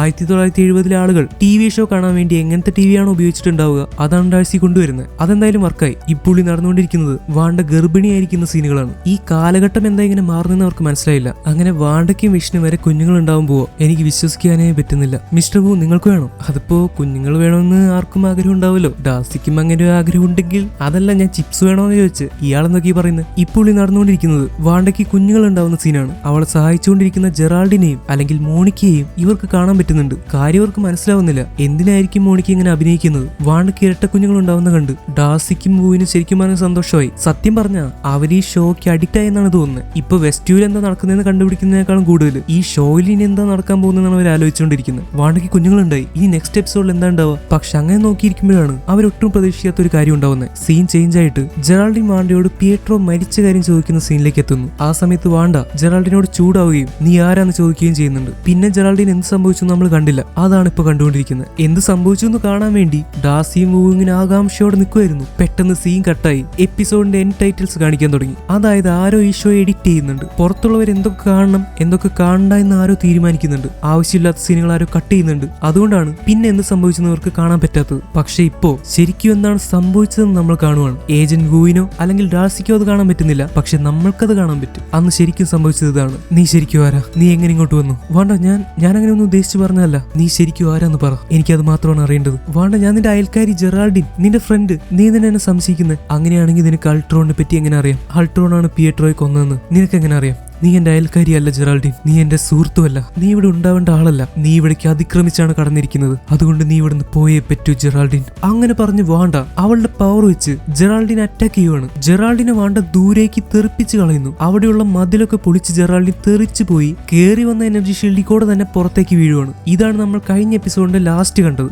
അങ്ങനെയാണ് ജെറാൾഡിൻ പുറത്തേക്ക് തെറിച്ചു വീണത്. പക്ഷെ അങ്ങനെ ചെയ്ത് കഴിഞ്ഞ ഉടനെ വാണ്ടയുടെ മൈൻഡ് മാറുവാണ്. അവൾക്ക് എന്തോ കുറ്റബോധമോ വിഷമമോ അങ്ങനെ പല പല വികാരങ്ങൾ വരുന്നു. എന്തായാലും അവൾ പൊളിഞ്ഞു ഭിത്തിയുടെ ഭാഗം നേരെ ശരിയാക്കി വെക്കുകയാണ്. ഈ സമയത്താണ് വിഷൻ ഉള്ളിലേക്ക് കയറി വരുന്നത്. നിങ്ങൾക്ക് ഓർമ്മയുണ്ടാവും, ഹെർബും മാഗ്നസും കൂടി ജെറാൾഡിനെ പറ്റി ഓരോ കാര്യങ്ങൾ പറഞ്ഞ് വിഷനെ ടെൻഷൻ ആക്കിയിട്ടുണ്ടായിരുന്നു. അത് കഴിഞ്ഞ് വിഷൻ ഉള്ളിലേക്ക് കയറി വരുന്നുണ്ട്. എന്നിട്ട് ജെറാൾഡിൻ എവിടെയാന്ന് വാണ്ടയോട് ചോദിക്കുന്നുണ്ട്. വാണ്ട വിഷനോട് പറയുന്നത് അവൾ വീട്ടിലേക്ക് പോകണമെന്ന് പറഞ്ഞ് പെട്ടെന്ന് പോയെന്നാണല്ലോ. അത് കഴിഞ്ഞ് വാണ്ട തിരിഞ്ഞു നോക്കുമ്പോൾ അവൾ ഞെട്ടിപ്പോവാണ്. അവിടെ അവൾക്ക് കാണാൻ പറ്റുന്നത് താനോസ് കൊന്നിട്ടിട്ട് പോയ മരിച്ചു കിടക്കുന്ന വിഷനെയാണ്. അതായത് ഒരു ഡെഡ് ബോഡി ആയിട്ടുള്ള വിഷനാണ് അവളുടെ മുന്നിൽ നിന്ന് സംസാരിക്കുന്നത്. പെട്ടെന്ന് നമ്മൾ ഞെട്ടിപ്പോയി. പക്ഷെ അത് വാണ്ടയ്ക്ക് തോന്നിയതായിരുന്നു. അവൾ ഒന്നുകൂടി നോക്കിയപ്പോൾ വേറെ പ്രശ്നങ്ങളൊന്നുമില്ല. അവളുടെ ഹസ്ബൻഡ് ആയിട്ടുള്ള വിഷൻ തന്നെയാണ് അവിടെ നിൽക്കുന്നത്. വേണ്ട, ഇവിടെ എന്തൊക്കെയോ പ്രശ്നമുണ്ട്. ഞാൻ പറയുകയാണെങ്കിൽ നമ്മൾക്ക് ഇവിടെ താമസിക്കേണ്ട ആവശ്യമില്ല. നമുക്ക് വേണമെങ്കിൽ ഇവിടെ നിന്ന് എങ്ങോട്ട് വേണമെങ്കിലും പോവാം. ഇല്ല വിഷൻ, നമ്മൾക്ക് ഇവിടെ നിന്ന് എവിടേക്കും പോകാൻ പറ്റില്ല. നമ്മൾ ഇവിടുന്ന് പോകേണ്ട ആവശ്യമില്ലല്ലോ. ഇതാണ് നമ്മുടെ വീട്. നമ്മൾ എവിടെയാണ് താമസിക്കേണ്ടത്. വേണ്ട, നിനക്ക് ഉറപ്പാണോ? എനിക്ക് അത്ര ശരിയായിട്ട് തോന്നുന്നില്ല. എനിക്ക് ഉറപ്പാണ് വിഷൻ. പേടിക്കേണ്ട ആവശ്യമൊന്നുമില്ല. എല്ലാം ഞാൻ നോക്കിക്കോളാം. എല്ലാം എന്റെ കൺട്രോളിലാണ്. ഈ സമയത്ത് സീൻ കട്ടാവുന്നു. ഇപ്പൊ ജെറാൾഡിൻ ആ എനർജി ഷീൽഡിൽ കൂടെ പുറത്തേക്ക് തെറിച്ചു വന്ന് വീണ് കിടക്കുവാണ്. നമ്മൾ കഴിഞ്ഞ എപ്പിസോഡിൽ കണ്ടതുപോലെ അവളുടെ അടുത്തേക്ക് കുറെ പേര് ഓടി വരുന്നുണ്ടല്ലോ. കുറെ ജീപ്പുകളും ഹെലികോപ്റ്ററും കുറെ ഏജൻസും ഒക്കെ. അത് മിസ്റ്റർ വൂവും സ്വാഡിന്റെ ഏജൻസും ഡാർസിയും ഒക്കെയാണ്. അവർ ഓടി വന്ന് മോണിക്കയ്ക്ക് കുഴപ്പമൊന്നുമില്ലല്ലോ എന്ന് ചോദിക്കുന്നു. അപ്പൊ മോണിക്ക് പറയുന്നത് ഇത്ര മാത്രമാണ്: ഇതൊക്കെ വാണ്ടയാണ്, ഇതൊക്കെ ചെയ്തുകൊണ്ടിരിക്കുന്നത് വാണ്ടയാണ്, ഇറ്റ്സ് ഓൾ വാണ്ട. അങ്ങനെയാണ് ഈ എപ്പിസോഡ് അവസാനിക്കുന്നത്. അവിടെ ഉള്ളിൽ വാണ്ടയും വിഷ്ണു അവരുടെ കുഞ്ഞുങ്ങളെടുത്ത് TV കാണാനിരിക്കുന്നുണ്ട്. പക്ഷെ കാര്യം എന്താന്ന് വെച്ചാൽ വിഷൻ എന്തൊക്കെയോ സംശയങ്ങളുണ്ട്. വാണ്ടയുടെ മുഖത്താണെങ്കിൽ ഒരു സംശയവും ഇല്ല. അങ്ങനെ ഇന്നത്തെ എപ്പിസോഡ് അവസാനിക്കുകയാണ്. വാണ്ടയും വിഷ്ണയും മനോഹരമായ ജീവിതം തുടരുന്നുണ്ടെങ്കിലും വിഷൻ ഇനി പഴയ പോലെ ആയിരിക്കില്ല. അപ്പൊ നമുക്ക് നെക്സ്റ്റ് എപ്പിസോഡിലേക്ക് കിടക്കാം. വാണ്ട വിഷൻ എപ്പിസോഡ് 5. ഈ എപ്പിസോഡിൽ കൂടെ പല സംശയങ്ങൾക്ക് ഉത്തരം കിട്ടി. ആ ബീ കീപ്പർ ആരായിരുന്നു? എന്താണ് ഈ സ്വാഡിന്റെ സിമ്പിൾ? ആരാണ് വാണ്ട വിഷൻ എന്ന് പറയുന്ന ഈ TV ഷോ പുറത്തിരുന്ന് കണ്ടുകൊണ്ടിരിക്കുന്നത്? ആരാണ് റേഡിയോയിൽ കൂടെ വാണ്ടയെ കോൺടാക്ട് ചെയ്യാൻ ശ്രമിച്ചത്? ജെറാൾഡിൻ എന്ത് സംഭവിച്ചു? ഇങ്ങനെ ചില ചോദ്യങ്ങൾക്കൊക്കെ ഉത്തരം കിട്ടി കാണും. പക്ഷേ ഏറ്റവും വലിയൊരു കാര്യം എന്താണെന്ന് വെച്ചാൽ ഇന്നത്തെ എപ്പിസോഡിൽ ഉണ്ടായ ഡൗട്ടുകളാണ്. ആരാണ് വെസ്റ്റ്യൂവിന്റെ ചുറ്റും ഈ എനർജി ഷീൽഡ് ഉണ്ടാക്കിയത്? പിന്നെ മിസ്റ്റർ വു പറഞ്ഞ ഡൗട്ടുകളും നമ്മൾക്കും ഉണ്ട്. എന്തുകൊണ്ട് ഹെക്സഗണൽ ഷേപ്പ്? വെസ്റ്റ്യൂവിലുള്ള ആളുകൾ എവിടെ പോയി? അവരെന്തിനാണ് മറ്റൊരാളുടെ പോലെ ഈ ഷോയിൽ അഭിനയിച്ചുകൊണ്ടിരിക്കുന്നത്? വിഷൻ മരിച്ചു പോയെങ്കിൽ എങ്ങനെ തിരിച്ചു വന്നു? വാണ്ട എന്തിനാണ് ജെറാൾഡിൻ പിയട്രോയെ പറ്റി സംസാരിച്ചതിന്റെ പേരിൽ അവളെ പുറത്തേക്ക് തെറിപ്പിച്ചത്? പിന്നീട് വാണ്ട എന്തുകൊണ്ട് നോർമലായിട്ട് പെരുമാറി? ഇടയ്ക്ക് മരിച്ചുപോയ വിഷന്റെ രൂപം വാണ്ടയ്ക്ക് വീണ്ടും തോന്നാൻ കാരണം എന്താണ്? ഇതിന്റെ ഒക്കെ പിന്നിൽ വാണ്ടയാണെന്ന് ജെറാൾഡിൻ പറയുമ്പോൾ അല്ലെങ്കിൽ മോണിക്ക് പറയുമ്പോൾ അതിന്റെ സത്യാവസ്ഥ എന്താണ്? വാണ്ടയാണോ ഇതിനൊക്കെ പിന്നിൽ? എന്തായാലും നമുക്ക് അടുത്ത എപ്പിസോഡിലേക്ക് കിടക്കാം. ഇനി നമ്മൾ കാണാൻ പോകുന്നത് എപ്പിസോഡ് 5 ആണ്. തുടക്കത്തിൽ തന്നെ കാണിക്കുന്നത് കുഞ്ഞുങ്ങളെ ഓർക്കാൻ വേണ്ടി കഷ്ടപ്പെടുന്ന വാണ്ടയും വിഷ്ണയുമാണ്. അവർ ആദ്യമായിട്ടാണ് ഇതൊക്കെ ചെയ്യുന്നത്. കുഞ്ഞുങ്ങൾ ഉറങ്ങിയിട്ട് വേണം അവർക്ക് പോയെന്ന് ഉറങ്ങാൻ. പക്ഷെ അവരാണെങ്കിൽ ഉറങ്ങുന്നുമില്ല. വിഷ്ണു അവർക്ക് കഥയൊക്കെ വായിച്ചു കൊടുത്ത് നോക്കി. പക്ഷെ ഒരു കാര്യമില്ല. വാണ്ട വിഷ്ണുവോട് പിള്ളേരുടെ പാൽക്കുപ്പി എടുത്തുകൊണ്ട് വരാൻ പറയുകയാണ്. വിഷൻ പോയ സമയത്ത് വാണ്ട മാജിക് ഉപയോഗിച്ച് പിള്ളേരെ ഓർക്കാൻ നോക്കുന്നുണ്ട്. പക്ഷെ വാണ്ടയുടെ മാജിക് പിള്ളേരുടെ അടുത്ത് ഫലിക്കുന്നില്ല. അതെന്താന്ന് ചോദിച്ചാൽ അറിയില്ല. വാണ്ടയുടെ മക്കളായതുകൊണ്ടായിരിക്കും അവളുടെ പവർ ആ പിള്ളേരുടെ അടുത്ത് വർക്കാവാത്തത്. വാണ്ട പലവട്ടം ട്രൈ ചെയ്തു. പക്ഷെ ഒരു കാര്യമില്ല. വിഷൻ കൊണ്ടുവന്ന പാൽക്കുപ്പിയുടെ അടുപ്പ് പിള്ളേരുടെ വായി വെച്ച് കൊടുക്കുന്നുണ്ടെങ്കിലും അവരത് തുപ്പിക്കളയുവാണ്. എന്തായാലും പിള്ളേരൊന്ന് മെരുക്കിയെടുക്കാൻ ടൈം എടുക്കുമെന്ന് അവർക്ക് രണ്ടുപേർക്ക് മനസ്സിലായി. ഇപ്പൊ അവർക്ക് ആരുടെങ്കിലും ഹെൽപ്പ് വേണമെന്ന് തോന്നുവാണ്. ആ സമയത്താണ് എപ്പോൾ ഹെൽപ്പ് വേണമെങ്കിലും ഓടിക്കേറി വരുന്ന ആഗ്നസ് അങ്ങോട്ട് വരുന്നത്. ആഗ്നസ് ഒരു സൂംബ ഡാൻസ് ഒക്കെ കഴിഞ്ഞിട്ടാണ് വരുന്നത്. ഭയങ്കര എനർജറ്റിക് ആണ് അവള്. ആഗ്നസ് കാണാതിരിക്കാൻ വേണ്ടി പെട്ടെന്ന് വിഷൻ തലേണ എടുത്ത് മറച്ചു വെച്ച് അവന്റെ മുഖം മാറ്റി നോർമൽ ആക്കുന്നുണ്ട്. Hey my dear Wanda and Vision, ഞാൻ ഡാൻസ് പ്രാക്ടീസ് ഒക്കെ കഴിഞ്ഞ് നടന്നു പോയിരുന്നു. അപ്പോഴാണ് ഞാൻ നിങ്ങളുടെ പിള്ളേർ ഉറങ്ങുന്നില്ല എന്ന് അറിഞ്ഞ് നേരെ ഇങ്ങോട്ട് വന്നു. ഞാനുള്ളപ്പോൾ നിങ്ങൾ പിള്ളേർ ഉറക്കാൻ വേണ്ടി കഷ്ടപ്പെടേണ്ട ആവശ്യമില്ല. അല്ല ആഗ്നസ്, പിള്ളേർ ഉറങ്ങുന്നില്ല എന്ന് നിന്നോടാരെ പറഞ്ഞു? നീ അതെങ്ങനെ അറിഞ്ഞു? ഓ ഇറ്റ്സ് സിമ്പിൾ. നിങ്ങൾ പറയുന്നതൊക്കെ ഞാൻ ദൂരെ നിന്ന് കേട്ടു. അതെങ്ങനെ കേട്ടു? അതാണ് ഇപ്പൊ വലിയ കാര്യം. സംഭവമൊക്കെ ഞാൻ അറിഞ്ഞു. അതുകൊണ്ടല്ലേ ഇങ്ങോട്ട് വന്നത്. ഇപ്പൊ വന്നത് കുറ്റമായോ? വിഷൻ പറയുന്ന കാര്യമൊക്കെ ഉണ്ട് ആഗ്നസ്. എന്തായാലും പിള്ളേർക്ക് ഇത്ര നല്ലൊരു ആന്റി കിട്ടിയല്ലോ. ആഗ്നസ് ഞങ്ങൾക്ക് വളരെ ഹെൽപ്ഫുൾ ആണ്. Thank you so much. അങ്ങനെ പറഞ്ഞ ആഗ്നസ് പിള്ളേരെ എടുക്കാൻ പോവാണ്. പക്ഷെ വിഷൻ തൽക്കാലം അത് തടയുന്നു. ആഗ്നസ് ഇപ്പൊ ഡാൻസ് ഒക്കെ കളിച്ച് വന്നിട്ടല്ലേ ഉള്ളൂ. അതുകൊണ്ട് കൈയൊന്നും കഴിയിട്ടുണ്ടാവില്ല. അങ്ങനെ വിചാരിച്ചിട്ടാണ് വിഷൻ എടുക്കണ്ടെന്ന് പറയുന്നത്. പക്ഷെ പെട്ടെന്ന് ആഗ്നസ് കുറച്ച് നെർവസ് ആവാൻ തുടങ്ങി. അവൾ വാണ്ടയുടെ നേരെ തിരിഞ്ഞൊരു പ്രത്യേക കാര്യം ചോദിക്കുവാണ്. വാണ്ട, ഞാൻ തെറ്റായിട്ട് എന്തെങ്കിലും ചെയ്തോ? എല്ലാം നിന്റെ പ്ലാൻ പോലെയല്ലേ നടക്കുന്നത്? ഞാൻ ഈ സീൻ ഒന്നുകൂടി അഭിനയിക്കണോ? വാണ്ട പറഞ്ഞ അതുപോലെ ചെയ്യും. എന്താണ് ആഗ്നസ് ഇങ്ങനെ പറയുന്നതെന്ന് വാണ്ടയ്ക്കും വിഷ്ണു മനസ്സിലായില്ല. വിഷ്ണു ഒട്ടും മനസ്സിലായില്ല. എന്താ വാണ്ട ആഗ്നസ് എന്താ പറയുന്നത്? എനിക്കൊന്നും മനസ്സിലാവുന്നില്ല. വിഷൻ എന്തിനാ ആഗ്നസിനോട് അങ്ങനെ പറഞ്ഞ്? ആഗ്നസിന് വിഷമമായി കാണും. അവൾ കുഞ്ഞുങ്ങളെ എടുത്തോട്ടെ. അങ്ങനെ ആഗ്നസിന് സന്തോഷമായി. അവൾ അവിടെ ഇരുന്ന് പിള്ളേരെ കളിപ്പിക്കാൻ തുടങ്ങി. വിഷൻ വാണ്ടയെ മാറ്റി നിർത്തി കുറച്ച് കാര്യങ്ങൾ ചോദിക്കുകയാണ്. വാണ്ട, നീ അത് കേട്ടോ? എന്താ ആഗ്നസ് അങ്ങനെയൊക്കെ പറഞ്ഞു? എന്താ വിഷൻ? എനിക്ക് മനസ്സിലായില്ല. അല്ല, ആഗ്നസ് നിന്നോട് പറഞ്ഞില്ലേ വാണ്ട പ്ലാൻ ചെയ്ത പോലെ തന്നെയാണ് നടക്കുന്നത്? ഞാൻ ചെയ്തതിൽ എന്തെങ്കിലും തെറ്റുണ്ടോ? വീണ്ടും ഈ സീൻ ചെയ്യണമെന്നൊക്കെ? അതെന്താ അങ്ങനെയൊക്കെ പറയാൻ കാരണം? എനിക്കറിയില്ല വിഷൻ. ആഗ്നസ് ചില സമയത്ത് ഇങ്ങനെ കിളിപോയ പോലെയല്ല പെരുമാറാറ്. അതായിരിക്കും. അല്ല, പക്ഷെ എന്തോ ഒരു പ്രശ്നമുള്ള പോലെ. അവളെ പറഞ്ഞ രീതി അതത്ര ശരിയായിട്ട് തോന്നുന്നില്ല. ഇല്ല വിഷൻ, അങ്ങനെ പ്രശ്നമൊന്നുമില്ല. അതൊക്കെ തോന്നുക വെറുതെ അതും ഇതും ആലോചിച്ച് തന്നെ ടെൻഷനാവുന്നേ. വേണ്ട, ഞാൻ കാണുന്നതൊക്കെ നീയും കാണുന്നില്ലേ? ഇവിടെ എന്തൊക്കെയോ പ്രശ്നമുള്ളതായിട്ട് നിനക്ക് തോന്നുന്നില്ലേ? വിഷൻ പ്ലീസ്, പിള്ളേർ ഉറങ്ങിയിട്ട് കുറച്ച് ദിവസമായി. ഇപ്പൊ നമുക്ക് രണ്ടുപേർക്കും ഒരു ബ്രേക്ക് വേണ്ടേ? കുട്ടികളെ ആഗ്നസ് നോക്കട്ടെ, അത്രയും ആലോചിച്ചാൽ മതി. പക്ഷെ വിഷന്റെ കൺഫ്യൂഷൻ അപ്പോഴും മാറിയിട്ടില്ല. പെട്ടെന്ന് പിള്ളേരുടെ കരച്ച് നിൽക്കുവാണ്. അവർ ഉറങ്ങിയെന്ന് വിചാരിച്ച് പോയി നോക്കിയപ്പോ പിള്ളേർ അവിടെ കാണാനുമില്ല. അവരെവിടെ പോയി എന്ന് വിചാരിച്ച് നോക്കുമ്പോ പിന്നിൽ 2 വലിയ പിള്ളേർ നിൽക്കുന്നു. ഏകദേശം 5 വയസ്സായ 2 പിള്ളേർ. എന്റെ അമ്മ, ഈ പിള്ളേർ എന്ത് വേഗത്തില് വലുതാവുന്ന പിള്ളേർ. ഇങ്ങനെയാ എത്ര പെട്ടെന്ന് വളരുന്നതെന്ന് നമുക്ക് ആലോചിക്കാൻ പോലും പറ്റില്ല. എന്തായാലും മിനിറ്റുകൾക്കുള്ളിൽ എങ്ങനെയാണ് ഈ പിള്ളേർ 5 വയസ്സോളം വളർന്നത്? എന്തായാലും അത് ആലോചിക്കുന്നതിന് മുന്നേ ഇന്നത്തെ വാണ്ടാവിഷൻ എപ്പിസോഡിന്റെ ഇൻട്രോ സീനിലേക്ക് കടക്കുവാണ്. അവിടെ വിഷന്റെ ചെറുപ്പകാലം കാണിക്കുന്നുണ്ട്, വാണ്ടയുടെ ചെറുപ്പകാലം കാണിക്കുന്നുണ്ട്, പിള്ളേരുടെ ചെറുപ്പം കാണിക്കുന്നുണ്ട്. പിള്ളേരുമായിട്ട് അവർ ഷെയർ ചെയ്യുന്ന വളരെ നല്ല മൊമെന്റ്സും കാണിക്കുന്നുണ്ട്. അവരാഘോഷിച്ച ബർത്ത്ഡേകൾ, പോയ ട്രിപ്പുകൾ, അങ്ങനെ ഒരുപാട് കാര്യങ്ങൾ. പക്ഷെ ഇതൊക്കെ എപ്പോഴാണ് നടന്നത് അത് മാത്രം അറിയില്ല. അങ്ങനെ 5 വയസ്സായ പിള്ളേരും വാണ്ടയും വിഷ്ണു ആഗ്നസും ഒക്കെ കൂടി വെസ്റ്റ് വ്യൂവിൽ സമാധാനമായിട്ട് ജീവിക്കുകയാണ്. സീൻ ചേഞ്ച് ആവുന്നു. ഇപ്പൊ വെസ്റ്റ് വ്യൂവിന്റെ പുറത്തുള്ള കാര്യങ്ങളാണ് കാണിക്കുന്നത്. നമ്മളുടെ മോണിക്കയുടെ മേൽ കുറച്ച് ടെസ്റ്റ് ഒക്കെ ചെയ്തുകൊണ്ടിരിക്കുക. എന്തായാലും വെസ്റ്റ് വ്യൂവിന്റെ ഉള്ളിലേക്ക് പോയി തിരിച്ചു വന്ന് വീണതല്ലേ, എന്തെങ്കിലും പ്രശ്നമുണ്ടോ എന്ന് അറിയണമല്ലോ. ഉള്ളിൽ പോയി നടന്ന കാര്യങ്ങളെ പറ്റി ആലോചിക്കുമ്പോൾ മോണിക്കയ്ക്ക് ഒരു കാര്യം മാത്രമാണ് ഓർമ്മ വരുന്നത്. അവളുടെ തലയ്ക്കുള്ളിൽ മുഴുവൻ വാണ്ടയുടെ ശബ്ദമായിരുന്നു. വാണ്ടയുടെ വേദനകളും അവളുടെ സങ്കടങ്ങളും മോണിക്കയ്ക്ക് അറിയാൻ പറ്റുന്നുണ്ടായിരുന്നു. മോണിക്കയ്ക്ക് തന്റെ മേൽ സ്വയം കൺട്രോൾ ഉണ്ടായിരുന്നില്ല. ഇത് മാത്രമാണ് അവൾക്ക് ഓർമ്മ വരുന്നത്. മിസ്റ്റർ വു ഡാർസിയെ അങ്ങോട്ട് കൊണ്ടുവന്ന് മോണിക്കയെ പരിചയപ്പെടുത്തി കൊടുക്കുന്നു. ഡാർസി മോണിക്കയുടെ വലിയ ഫാനാണെന്ന് പറയുന്നത്. ഒരുപക്ഷെ ഒരുപാട് സ്പേസ് ട്രാവലും അതിനെപ്പറ്റിയുള്ള പഠനങ്ങളും ഒക്കെ നടത്തുന്ന ആളായതുകൊണ്ടായിരിക്കും ഡാർസി മോണിക്കയുടെ ഫാൻ ആയത്. പെട്ടെന്നാണ് മോണിക്കയുടെ ടെസ്റ്റ് റിസൾട്ട് അങ്ങോട്ട് കൊണ്ടുവരുന്നത്. അതിൽ ഞെട്ടിക്കുന്ന ഒരു കാര്യമാണ് കാണാൻ പറ്റുന്നത്. ടെസ്റ്റ് ചെയ്ത് നോക്കിയപ്പോൾ അവിടെ ഒന്നുമില്ല, ഒരു ലൈറ്റ് മാത്രമാണ് കാണാൻ പറ്റുന്നുള്ളൂ. ഇതെന്തുകൊണ്ടാണെന്ന് ആർക്കും മനസ്സിലാവുന്നില്ല. മോണിക്കയ്ക്ക് പോലും അറിയില്ല. എന്തായാലും മോണിക്ക അത് കാര്യമാക്കാതെ സ്വോർഡിന്റെ മീറ്റിംഗിലേക്ക് പോവാണ്. ടൈലർ ഹേവാർഡ് പറയാൻ തുടങ്ങി. അപ്പൊ ഗൈസ്, നമുക്ക് കാര്യങ്ങളെ പറ്റി ചെറിയൊരു ധാരണ കിട്ടിയിട്ടുണ്ട്. ആദ്യം നമ്മൾ വിചാരിച്ചത് കാണാതായ ആളുകളിൽ ഒരാളായിരിക്കും വാണ്ട എന്നാണ്. വാണ്ടയെ ആരും കൺട്രോൾ ചെയ്യുന്നു എന്നാണ് നമ്മൾ വിചാരിച്ചത്. പക്ഷെ വാണ്ട ഒരു ഇരയല്ല. വാണ്ടയാണ് എല്ലാവരും ഇരകളാക്കുന്നത്. എല്ലാവരെയും വാണ്ടയാണ് കൺട്രോൾ ചെയ്യുന്നത്. ആ കാര്യം നമുക്കിപ്പോൾ അറിയാം. എങ്കിൽ നമുക്ക് വാണ്ടയുടെ കുറച്ച് ചരിത്രം കൂടി നോക്കാം. 1989 സോക്കോവെ എന്ന് പറയുന്ന സ്ഥലത്ത് വാണ്ട മാക്സിമോഫും പിയട്രോ മാക്സിമോഫും ജനിക്കുന്നത്. ഒരു തീവ്രവാദി ആക്രമണ സമയത്ത് വാണ്ടയ്ക്ക് അവളുടെ അച്ഛനെയും അമ്മയും നഷ്ടപ്പെട്ടു. അതിനുശേഷം വാണ്ടയും പീട്രോയും ഹൈഡ്രയുടെ ആളുകളായി വർക്ക് ചെയ്തു. സർ, അങ്ങനെ പറയാൻ പറ്റില്ല. അവര് ഹൈഡ്രയുടെ ആളുകളായിട്ട് വർക്ക് ചെയ്തതല്ല. ഹൈഡ്ര അവരെ പരീക്ഷണങ്ങൾ ചെയ്യാൻ വേണ്ടി കൊണ്ടുപോയതാ. മൈൻഡ് സ്റ്റോൺ വെച്ചുള്ള പരീക്ഷണങ്ങൾക്ക് ശേഷം പിയട്രോ മാക്സിമോഫിന് സൂപ്പർ സ്പീഡ് കിട്ടി. വാണ്ട മാക്സിമോഫിന് ആളുകളെ മൈൻഡ് കൺട്രോൾ ചെയ്യാനും സാധനങ്ങളെ തൊടാതെ അനക്കാനുള്ള കഴിവ് കിട്ടി. ടെലികൈനറ്റിക് ആൻഡ് ടെലിപ്പത്തിക് പവേഴ്സ്. ഈ വാണ്ട മാക്സിമോഫിന് വേറെ വല്ല വെളിപ്പേരും ഉണ്ടോ? അതായത് ഈ സ്റ്റീവ് റോജേഴ്സിനെ നമ്മൾ ക്യാപ്റ്റൻ അമേരിക്ക എന്ന് വിളിക്കാറുണ്ടല്ലോ, കാരോൾ ഡാൻവേഴ്സിന് ക്യാപ്റ്റൻ മാർവൽ, അതുപോലെ എന്തെങ്കിലും പേര്? ഇല്ല സാർ, തൽക്കാലം വാണ്ടയ്ക്ക് അങ്ങനെ പേരൊന്നുമില്ല. ഒരു ഇരട്ട പേരില്ലാത്ത സൂപ്പർ ഹീറോയോ? അതാദ്യമായിട്ടാണല്ലോ കാണുന്നത്. അത് മാത്രമല്ല ജിമ്മി, ഈ വാണ്ടയുണ്ടല്ലോ, അവൾ അവെഞ്ചേഴ്സിനെതിരെ അവളുടെ പവറുകൾ ഉപയോഗിച്ചിട്ടുണ്ടായിരുന്നു. അതെ സാർ, പക്ഷെ അതിനുശേഷം അവൾ അവെഞ്ചേഴ്സിന്റെ ടീമിന്റെ ഒരു ഭാഗമായിട്ട് മാറി. അതും മറക്കരുത്. പക്ഷേ ലാഗോസിൽ എന്താ സംഭവിച്ചതെന്ന് മിസ്റ്റർ വൂവിന് അറിയാമല്ലോ. വാണ്ട കാരണം നിരപരാധികളായ കുറച്ച് പേർ കൊല്ലപ്പെട്ടു. അത് അറിഞ്ഞു ചെയ്തതായാലും അറിയാതെ ചെയ്തതായാലും. നമ്മുടെ ടൈലർ ഹേവാർഡ് വാണ്ടയെ ഭയങ്കരമായിട്ട് കുറ്റപ്പെടുത്താൻ ശ്രമിക്കുന്നുണ്ട്. ഇത് മോണിക്കയ്ക്കും ജെയിംസ് വൂവിനും ഡാർസിക്കും അത്ര ഇഷ്ടപ്പെടുന്നില്ല. കാരണം വാണ്ട എന്തൊക്കെ കാര്യങ്ങൾ അനുഭവിച്ചു വന്ന ആളാണെന്ന് അവർക്ക് നന്നായിട്ട് അറിയാം. പിന്നെ ഈ ലാഗോസ് എന്ന് പറയുന്ന സ്ഥലത്തിന്റെ കാര്യം നിങ്ങൾക്ക് ഓർമ്മയുണ്ടാവും. ക്യാപ്റ്റൻ അമേരിക്ക സിവിൽ വാർ എന്ന് പറയുന്ന സിനിമയിൽ ഒരു ഫൈറ്റിന്റെ ഇടയ്ക്ക് നിലത്ത് വെച്ച് ബോംബ് പൊട്ടിത്തെറിക്കുന്നത് വാണ്ടയ്ക്ക് തടയേണ്ടി വന്നു. അവൾ അതിന്റെ മുകളിലേക്ക് ഉയർത്തിയപ്പോഴാണ് അവൾ അറിയാതെ അവിടെ മുകളിലെ നിലയിലുള്ള കുറെ പേർ ബോംബ് പൊട്ടി മരിക്കുന്നത്. ഇത് വാണ്ട അറിഞ്ഞുകൊണ്ട് ചെയ്തതല്ല. പക്ഷെ എല്ലാവരും അവളെ കുറ്റക്കാരിയാക്കി. ഇപ്പൊ ടൈലർ ഹേവാർഡും വാണ്ടയാണ് അതിന്റെ കുറ്റക്കാരി എന്ന് തന്നെയാണ് പറയുന്നത്. സർ, വാണ്ട ഒരു തീവ്രവാദിയൊന്നുമല്ല. ഈ പറയുന്ന വാണ്ട തന്നെയല്ല നിന്നെ മൈൻഡ് കൺട്രോൾ ചെയ്തത്. എന്നിട്ട് ഇത്രയും നാള് ആ വെസ്റ്റ് വ്യൂവിന്റെ ഉള്ളിൽ ഒരു കോമാളിയെ പോലെ വെച്ചില്ലേ, അതിന്റെ ഇടയ്ക്ക് എന്തൊക്കെയോ ഉണ്ടായെന്ന് നിനക്ക് തന്നെ അറിയാമല്ലോ. എന്നിട്ട് ലാസ്റ്റ് നിന്നെ അവൾ പുറത്തേക്ക് എറിഞ്ഞു കളഞ്ഞില്ലേ. ഞാൻ അതല്ല പറഞ്ഞത്. വാണ്ട ഇതൊക്കെ ചെയ്യുന്നത് ഏതെങ്കിലും ഒരു പാർട്ടിക്ക് വേണ്ടിയിട്ടോ ഏതെങ്കിലും ഒരു സംഘടനയ്ക്ക് വേണ്ടിയിട്ടോ അങ്ങനെയൊന്നും ആണെന്ന് എനിക്ക് തോന്നുന്നില്ല. അത് മാത്രമല്ല, എന്നെ കൊല്ലണമെങ്കിൽ വാണ്ടയ്ക്ക് അപ്പോഴേ കൊല്ലമായിരുന്നു. പക്ഷെ അവൾ എന്നെ പുറത്തേക്ക് എറിയുകയാണ് ചെയ്തത്. ഞാൻ മരിക്കേണ്ടെന്നുള്ളത് കൊണ്ട് തന്നെയാണ് വാണ്ട എന്നെ കൊല്ലാതെ വിട്ടത്. പക്ഷേ അതുകൊണ്ട് വാണ്ട കുറ്റക്കാരി അല്ലാതെയാവുന്നില്ല. 3000-ലധികം പേരെയാണ് അവൾ വെസ്റ്റ് വ്യൂവിന്റെ ഉള്ളിൽ മൈൻഡ് കൺട്രോൾ ചെയ്ത് തടവുകാരാക്കി വെച്ചിരിക്കുന്നത്. പക്ഷെ ഇത് വാണ്ട അറിഞ്ഞുകൊണ്ട് ചെയ്യുന്നതല്ലെങ്കിലോ, ഒരുപക്ഷെ വാണ്ട വേറെ ആരുടെയും കൺട്രോളിലാണെങ്കിലോ? എന്തായാലും ഇത്ര ചെറിയൊരു ഏരിയയിലല്ലേ വാണ്ട ഈ കാര്യം ചെയ്തിട്ടുള്ളൂ. അതെന്തുകൊണ്ടായിരിക്കും എന്ന് നമ്മൾ ആലോചിക്കേണ്ടത്. വാണ്ടയ്ക്ക് വേണമെങ്കിൽ കൂടുതൽ ഏരിയയിൽ ഇങ്ങനെ ചെയ്യുമായിരുന്നല്ലോ. എന്തായാലും വാണ്ട ഇത് മനഃപൂർവ്വം ചെയ്യുന്ന ഒരു കാര്യമായിട്ട് എനിക്ക് തോന്നുന്നില്ല. ഓഹോ, എന്നാൽ ഈ വീഡിയോ ഒന്ന് കണ്ടു നോക്ക്, എന്നിട്ട് പറ വാണ്ട കുറ്റക്കാരിയാണോ അല്ലയോ എന്ന്. അങ്ങനെ പറഞ്ഞ് ടൈലർ ഹേവാർഡ് ഒരു വീഡിയോ കാണിക്കുവാണ്. കുറച്ച് ആഴ്ചകൾക്ക് മുന്നേ താനോസ് മൈൻഡ് സ്റ്റോൺ എടുക്കാൻ വേണ്ടി കൊന്നുകളഞ്ഞ വിഷന്റെ ഡെഡ് ബോഡി, അല്ലെങ്കിൽ വിഷൻ എന്ന് പറയുന്ന റോബോട്ടിന്റെ അവശിഷ്ടങ്ങൾ സ്വോർഡിന്റെ ഹെഡ് ക്വാർട്ടേഴ്സിൽ സൂക്ഷിച്ചു വെച്ചിട്ടുണ്ടായിരുന്നു. അതെടുക്കാൻ വേണ്ടി വാണ്ട അങ്ങോട്ട് വരുന്നതും അവിടുത്തെ ചില്ലൊക്കെ പൊളിച്ചുപോയി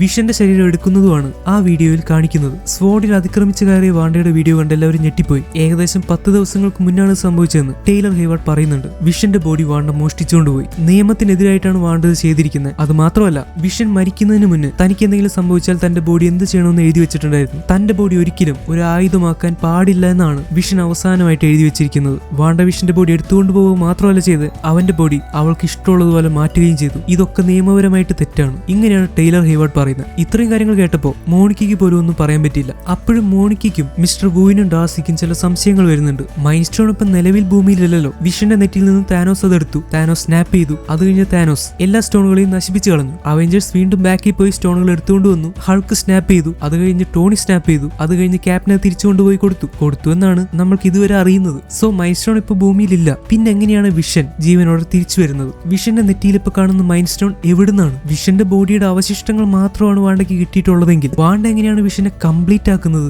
മരിച്ച വിഷൻ എങ്ങനെ ജീവൻ വെച്ചു? ഇതിന്റെ ഒന്നും ഉത്തരം കിട്ടുന്നില്ല. എന്തായാലും 2 അവെഞ്ചേഴ്സ് ആണ് അവിടെ ഇരുന്ന് TV ഷോയിൽ അഭിനയിച്ചുകൊണ്ടിരിക്കുന്നത്. അത് മാത്രം ഇവർക്കറിയാം. സീൻ ചേഞ്ച് ആവുന്നു. നമ്മൾ വാണ്ടവിഷൻ TV ഷോയുടെ ഉള്ളിലേക്ക് പോവാണ്. ബില്ലിയും ടോമിയും കൂടി എന്തോ ഒരു കുരുത്തക്കേട് ഒപ്പിച്ചുകൊണ്ടിരിക്കുക. ആ സമയത്താണ് വാണ്ട അങ്ങോട്ട് വരുന്നത്. എന്താ അവർ ചെയ്തുകൊണ്ടിരിക്കുന്നതെന്ന് പിള്ളേർ കാണിച്ചു കൊടുക്കുന്നില്ല. പക്ഷെ വാണ്ട നിർബന്ധിച്ചപ്പോൾ അവർ രണ്ടുപേരും മാറി. അപ്പോഴാണ് കാണുന്നത് അവരെവിടുന്നോ കിട്ടിയ ഒരു പട്ടിക്കുട്ടി എടുത്ത് കുളിപ്പിച്ചുകൊണ്ടിരിക്കുകയാണ്. ബില്ലി ആൻഡ് ടോമി, എന്താ ഇവിടെ ഒരു പട്ടിക്കുട്ടി ഇരിക്കുന്നത്? ആരതിനങ്ങോട്ട് കൊണ്ടുവന്നത്? എനിക്കറിയില്ല അമ്മേ. ചിലപ്പോ പട്ടിക്കുട്ടി നടന്നു പോയപ്പോ ഇതിക്കൂടെ നീന്താൻ വേണ്ടി വന്നതോ. അപ്പൊ ഞങ്ങൾ പിടിച്ച് കുളിപ്പിച്ചതാ. ഞങ്ങൾ അവനെ വളർത്തിക്കോട്ടെ. നോക്കു പിള്ളേരെ, ഈ പട്ടിക്കുട്ടി ആരുടെയാന്ന് നമുക്ക് അറിയില്ല. മാത്രമല്ല പട്ടികളെയൊക്കെ വീടിന്റെ ഉള്ളിൽ വളർത്താൻ പറ്റൂ. അതൊരു വലിയ റെസ്പോൺസിബിലിറ്റിയാണ്. ഇതിനെ കുളിപ്പിക്കണം, ഭക്ഷണം കൊടുക്കണം, ഇതിനെ ട്രെയിൻ ചെയ്യിപ്പിക്കണം, ഇതിനെങ്ങനെ കെട്ടിപ്പിടിച്ച് ഉമ്മ കൊടുക്കണം. ഒരു കാര്യം ചെയ്യാം, നമുക്ക് ഇവനെ എന്തായാലും വളർത്താം. അങ്ങനെ പിള്ളേർക്കും വാണ്ടയ്ക്കൊക്കെ സന്തോഷമായി. അവരുടെ ലൈഫിലേക്ക് പുതിയൊരു പട്ടിക്കുട്ടിയും കൂടി വരുവാണ്. വിഷൻ അങ്ങോട്ട് വരുന്നു. വിഷൻ എന്തിനാണ് മനുഷ്യരുടെ പോലെ തല വെച്ചിരിക്കുന്നത്? അതും വീടിന്റെ ഉള്ളിൽ. ഇങ്ങനെ ചോദിക്കുമ്പോൾ വിഷൻ പറയുന്നത്, ഇനി എങ്ങാനും പ്രതീക്ഷിക്കാതെ ഓഫീസിൽ നിന്ന് ആരെങ്കിലും വന്ന് കയറിയ എല്ലാവരും തന്റെ റോബോട്ട് ഫേസ് കണ്ട് പേടിച്ചു പോകും. പിന്നെ ആകെ പ്രശ്നവും.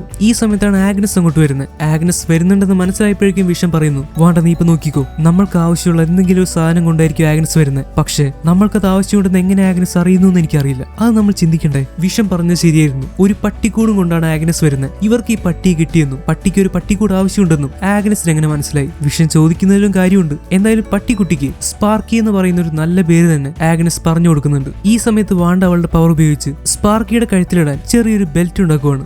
ആഗ്നസ് നിൽക്കുമ്പോൾ തന്നെ വാണ്ട അവളുടെ കഴിവ് ഉപയോഗിച്ച് ഇങ്ങനെ ചെയ്യുന്നത് കണ്ട് വിഷൻ പേടിച്ചു പോയി. വാണ്ട നീ എന്താ ചെയ്യുന്നത്? നീ ഇപ്പൊ തന്നെ ചെയ്തത് ആഗ്നസ് ശ്രദ്ധിച്ചിട്ടുണ്ടാവില്ലേ? അവൾ എന്ത് വിചാരിക്കും? വിഷൻ കുഴപ്പമില്ല, ആലോചിച്ച് നോക്ക്. ഇന്നലെ പിള്ളേര് പെട്ടെന്ന് വളർന്ന് വലുതായി 5 വയസ്സായില്ലേ? അപ്പോഴേ ആഗ്നസ് ഉണ്ടായിരുന്നല്ലോ. പക്ഷെ അവളത് ശ്രദ്ധിച്ചേയില്ല. അതുകൊണ്ട് കുഴപ്പമില്ല. പക്ഷെ നമ്മൾ ഇങ്ങനെയല്ലല്ലോ മുന്നേ പറഞ്ഞിരുന്നത്. നമ്മളുടെ കഴിവുകൾ മറ്റുള്ള ആളുകളുടെ മുന്നിൽ കാണിക്കാൻ പാടില്ല. അത് നമ്മൾക്ക് പ്രശ്നമായിട്ട് വരും. വേണ്ട, നമ്മൾ നമ്മുടെ കഴിവുകൾ മറച്ചു വെക്കണം. ഐ ആം സോറി വിഷൻ, എനിക്ക് എന്റെ കഴിവുകൾ മറച്ചു വെച്ച് മടുത്തു. വിഷന് മറച്ചു വെക്കേണ്ട ആവശ്യമില്ല. വേണ്ട, സാധാരണ നമ്മൾ ഒരുമിച്ചാണ് തീരുമാനം എടുക്കാറ്. പക്ഷെ ഇപ്പൊ എനിക്ക് ചില സംശയങ്ങൾ തോന്നുന്നുണ്ട്. നീ എന്നിൽ നിന്ന് എന്തോ മറച്ചു വെക്കുന്നുണ്ടോ?